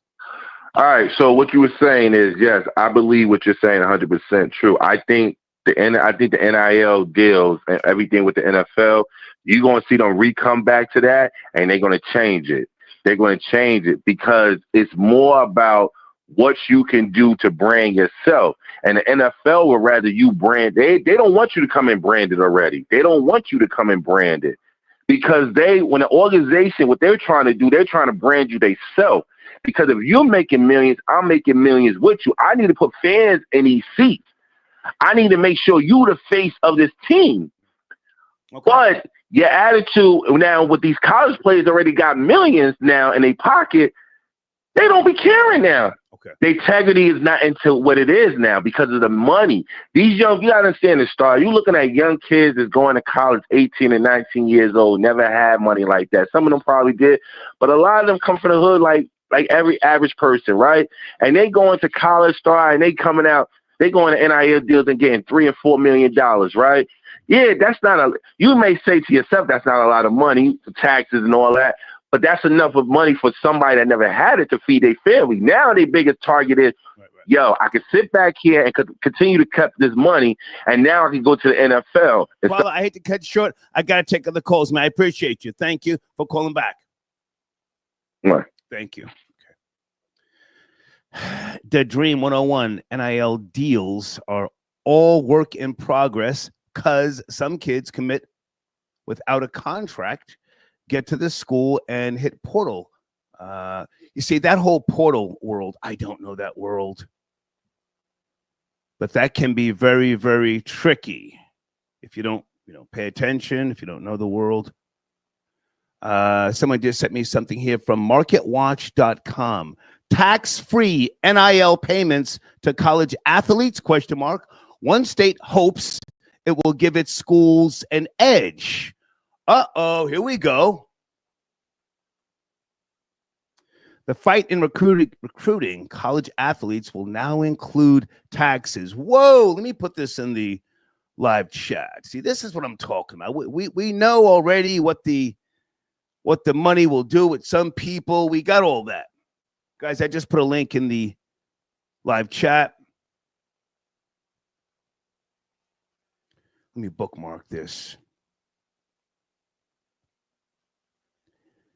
Tax-free NIL payments.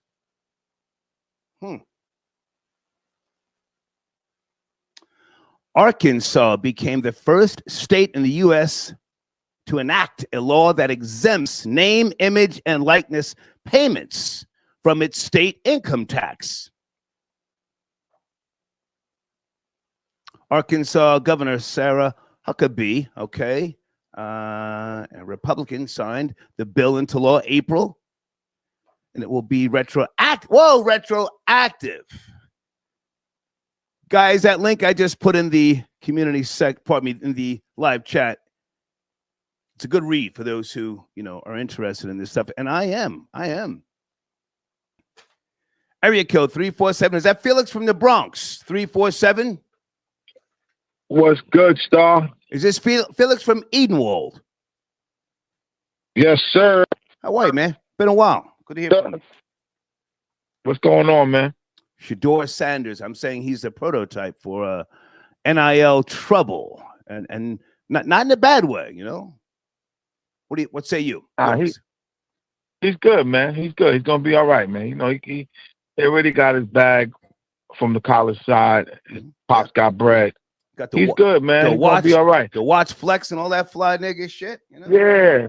What they did was they humbled them, which they should have, and he should have humbled himself before the draft. First of all, what killed him was the Cam Ward video. That's one of the things that killed him. Break that down. He should have never break that down for those who don't know the Cam Ward video. Come on. Well, they was having a workout together, and then they got into a little friendly competition of who's better on accuracy and whatnot. And then Cam Ward just shouted him out. Really, he disrespected him, and then had the nerve to really post that out there to go viral, which I know all the 32 teams watched that. You know, and it kind of... Can you be more detailed, Felix? Are you talking about the video? Because they did a couple of videos where Cam Ward was talking about all you do is throw bubble screens and check downs? That's the one. Okay. That's the one. That's the main one. That's the main one that broke him down. That's the main one that he should have never got into that type of conversation with him.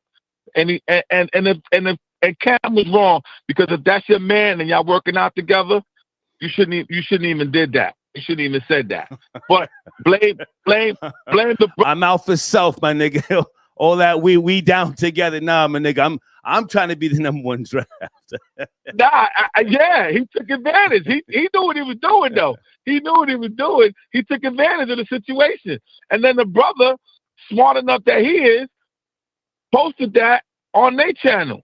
You know what I'm saying? Like, really? Like, you expose your own brother on a video that went viral. And now you got everybody watching that. But what he should have did was what Travis Hunter did. Travis Hunter humbled himself.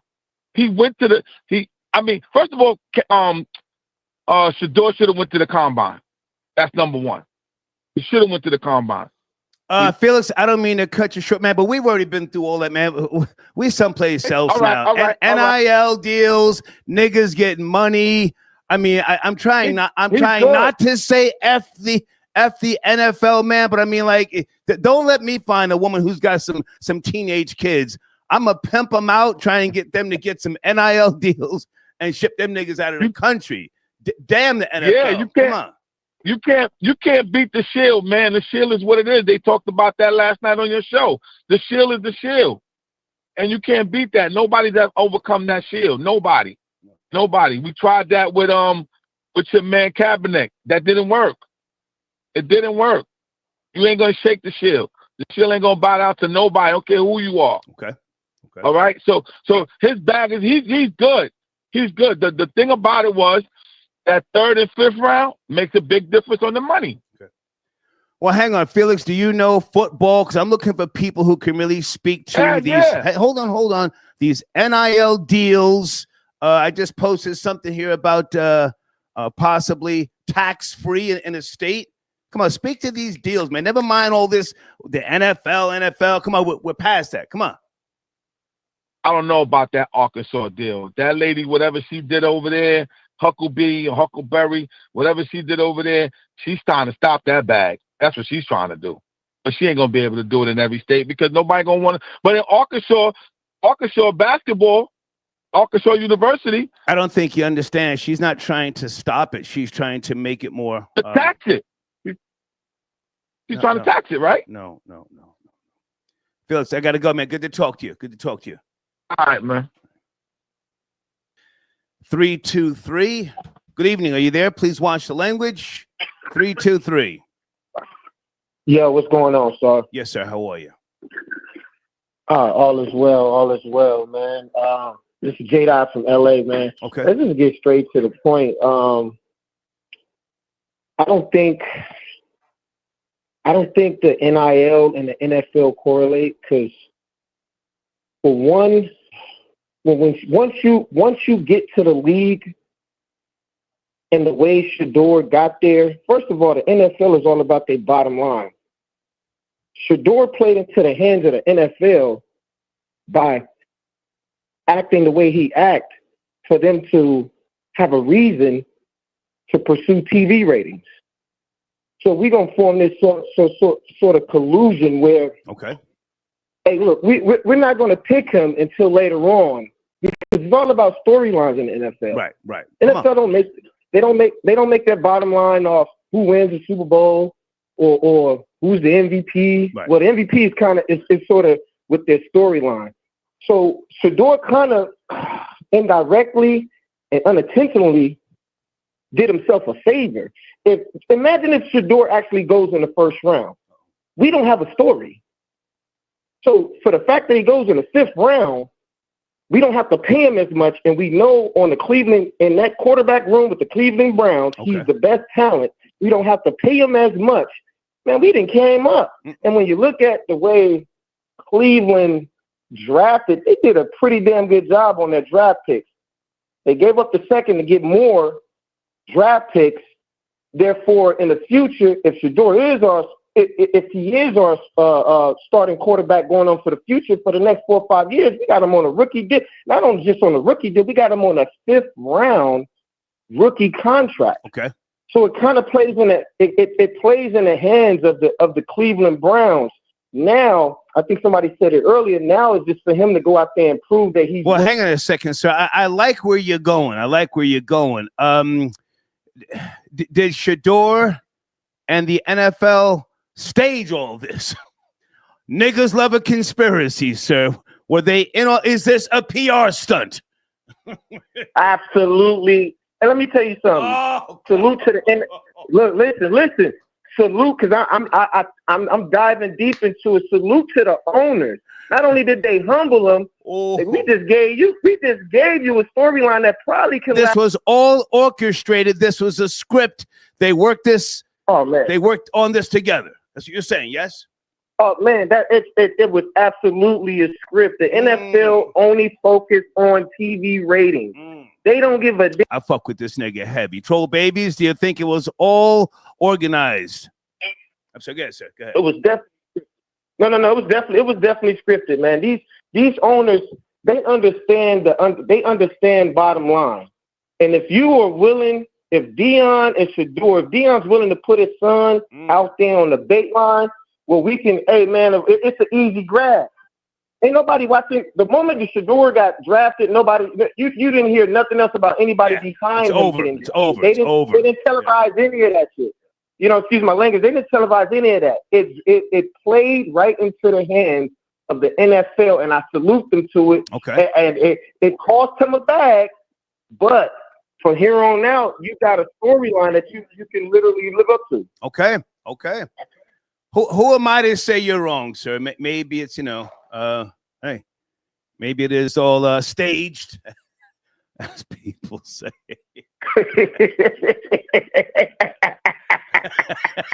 Hey, look, you. What I'm saying is sometimes you have to look at the bigger picture. Right.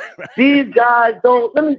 I'm laughing with you, not at you. I'm laughing with you, not at you. Come on. Hey, look, if we go 0-17 and I done pocketed $350 million over the year, what am I really complaining about? Right. Like, Sir, stop right there. Wait a minute. Flamethrower tapping in. Deion just put his Dallas home on the market for $5 million a few hours ago. The old nigga probably put a bag on Shedeur going early and lost. The entire Sanders got worked like a Harlem chicken bone. Okay, that's my line. Okay. So go ahead and land your plane. Go ahead and land your plane. Oh, no, man. That's all I wanted to say, man. Sometimes you got to, I know black people, because I'm not going to lie either, man. I was watching the draft, and after the 2nd round, I'm like, homie ain't getting drafted. I said, oh, no, I know what this is. I said, you know what? Let's just turn this off. It's a money grab. Yeah. And I'm sure he's talented enough. He'll be fine. But, I mean, salute to them, man. They found a way to make a storyline out of that little draft weekend, and they did what they did. Salute to them, man, because it wasn't this wasn't going to happen if he would have got drafted top 10 or even in the 1st round. So, hey, salute to you, Star. Yes, appreciate sir. you taking the phone call, bro. Okay, yes, sir. Okay. Hey there, good evening. We're talking about a few topics. Are you up to speed? 202. Yes, no, maybe. What's up? Yes, champ. What's up, Star? This is my Boxing Logic United. Hey, man. How are you? Good to hear from you, sir. I'm doing great. I want to start off with Shedeur first. Yes, you have the floor. You have the floor. Okay. First, I want to call cap on the dude that called and said Cam Ward called out Shedeur Sanders with the talking about you only throw screens and check downs. That was false. Shedeur made every throw in the book and under pressure. Keep in mind, he included the facts that Shedeur is the most sacked quarterback in the last 2 seasons of college football because they didn't have no O-line. Deion was building that entire team through the transport portal. Well, sir, if I can jump in, sir. Yes, sir. I saw that video. I saw Cam Ward say that to Shedeur. He said, "You be throwing bubble screens and check downs." He said that. You talking about Felix? I'm not denying that. That's not what I'm denying. I'm saying the reason why he was throwing check downs. Okay. He did have to throw a lot of check downs because, for one, he had no O-line and no rushing game. Okay. And the check down is meant to protect the quarterback from getting sacked. Okay. Because if he has no option in the second phase or the third phase, which is downfield 25 yards or more, he needs to check it down, get rid of it, so he won't be taking sacks for a loss. Okay. As I said, and everybody in the chat can tell you, Shedeur was sacked 151 times in one season at Colorado. He was the most by any quarterback. Okay. The last 2 seasons. So he have no protection. So that's what the bubble and the checkdowns were for. Yet, what he isn't telling you, Shedeur threw for only 150 yards less than Cam Ward did. Cam Ward threw for 4,300 yards, 3,300 yards last season. Shedeur threw for 4,120. Okay. So even though he was checking down a lot because he had no pass protection and no run game at all, because Colorado only averaged about 40 yards rushing a game, and that was with a couple of his scrambles. If you have no run game, you cannot keep the defensive line from pass rushing the passer. So that's what Shedeur had to endure the last 2 seasons. That makes sense. And can I ask you? I don't have the answer here. So when you said Shedeur didn't have what'd you say, a scrambling game? How'd you phrase that? No, I said the Colorado Buffaloes only averaged about 40 yards rushing last season, and some of that was because of Shedeur Sanders' scrambling ability. Okay. One thing he did, he manipulated a pocket well, and sometimes they didn't run him a lot because he's a pure pocket passer. But he is athletic, because if you just look at his tape, he evaded so many sacks, it was ridiculous. And after he evaded sacks, he was still able to throw 20, 30, 40-yard darts down the field. Nice. One of his best highlights was against Colorado State. He could throw every pass in the book because he was mentored by Tom Brady. And keep in mind, he was one of the only college players that was running in the NFL offensive system last year, the last 2 seasons. Okay. Colorado ran an NFL offensive scheme the last 2 seasons, where the other kids was running a college scheme. So he was already well ahead. That's why I wanted to call out the woman who was playing like she was Asian and she knew what she was talking about. Well, hang on a second. So don't take shots at she's not on the line to defend herself. You know, I appreciate her as well. But now, okay, so I'm saying, you tell me if you feel different. I'm saying he's a prototype for NIL trouble in the NFL, and I think that's a great thing. He's got options, and I'm not tripping on just going to the NFL. We went through a lot of people who went to the CFL. I don't know how long you've been listening, but what are your thoughts on Shedeur being the prototype for NIL trouble in NFL? I 100% agree that could be a possibility, because also no players came out with a bigger name the last 5 seasons of college football than Shedeur Sanders, besides maybe Travis Hunter, his teammate. Nobody's had a bigger name than Shedeur Sanders just off his father alone. So he's already a well-known household name in the country before he even makes it to the pros. Right. So he's the perfect person to do that to. I agree with you 100%. Okay. But here's the thing. Here's the kicker. All of his receivers got drafted. So all these people saying that he wasn't the top 2 quarterback in the draft, potentially by many was number 1, all of his receivers was drafted in the draft. And it was Shedeur giving them all the ball. So he had 4, Colorado Buffaloes have 4 wide receivers drafted this draft, more by any other team. But who was their quarterback? Shedeur Sanders.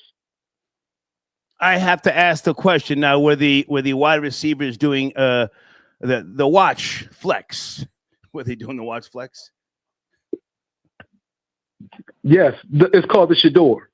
Okay, but were they doing that as well? Because that seems to be an issue for a lot of people. You know? I mean, to me, it's monkey shit. Hang on. To me, it's monkey shit. But hey, it's how the younger people are moving, and certain things we just have to overlook and say, oh, okay, well, you know. That's what they do.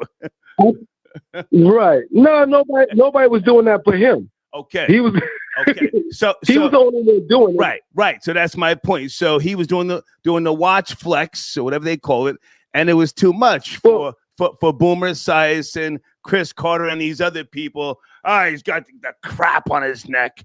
But go ahead, take your time, land your plane. I'm really interested in the possibilities yet to come with these NIL deals. Just want to say that. Go ahead. Yeah, no doubt. And you know, Boomer Esiason then did play for the Cincinnati Bengals, and we know what.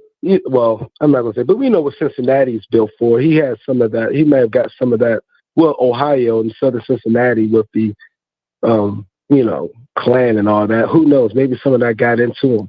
But I thought I don't think he was any more bold. I do believe he should have did. I don't know how the interviews went.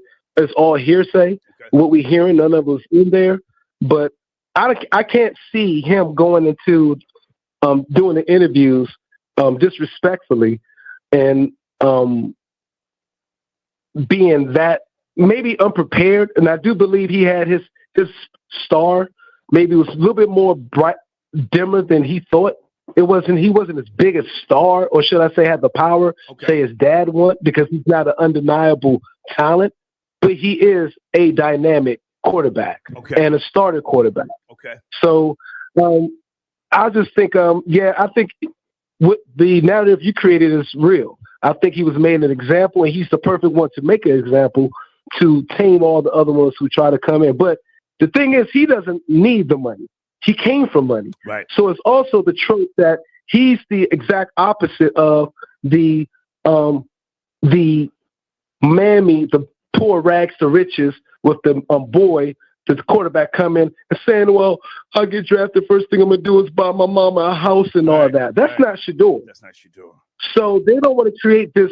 I think they don't want to create a habit or a belief that, you know, it's a little bit to smite black fathers. Because here's the thing. I totally believe if Deion Sanders was Miss Deion Sanders, okay, he would have went number one.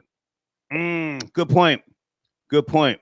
I think he would have went number one all day. If Deion Sanders was Miss Deion Sanders and by like P. Law and everything was in the forefront and all this and that situation, he would have went number one because they want to keep pushing up the single black mama as, you know, rag producers, and she led and can lead these boys into manhood and to stardom. And what perfect place to do it at a place where they're all going to be seen, which is an entertainment business, which we're gravitated to. Hey man, I appreciate the input, the knowledge. Anything that I'm overlooking here with regards to possibilities outside of the NFL and the CFL for, you know, young football players, whether they be black, white, Hispanic, whatever, any other opportunities that these guys can take their NIL deals and say, nah, I'm going to pass on the NFL. Anything that you know of? No, but I can't see Shedeur doing anything like that because his father didn't go to the CFL. He made his name in the NFL. And I'm sure Shedeur and Shiloh and everybody want to like follow in those footsteps. Okay. I do understand that Warren Moon was a once in a lifetime, once in a generational passer, and he probably would be the record holder for all the NFL passing records if he didn't have that 6 years in the CFL. He was on a trajectory to do that. He keep in mind, Warren Moon finished in the top 5 of all the passing records, and he spent 6 years in the CFL. But now, hold on a second. If I can jump in, correct me if I'm wrong. Did he win those 5 Grey Cups in a row? I'm not 100% sure. Can you Google? I don't know. You sound like a knowledgeable man. Let me look in the live chat. Troll babies. I should have asked the agent when she was online. Did Warren Moon win 5 Grey Cups in a row? That's incredible if he did that. He did break records up there. I know, but 5 Grey Cups in 6 years. You said I don't have the stats in front of me. I'm just curious. How many Grey Cups? The Grey Cup is equivalent to the Super Bowl, guys, up in Canada. Yeah.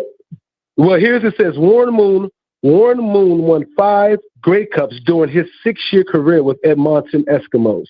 So I don't know if it's 5 in a row, but it was like 5 out of 6. Yeah. Yes, Edmonton. Yeah.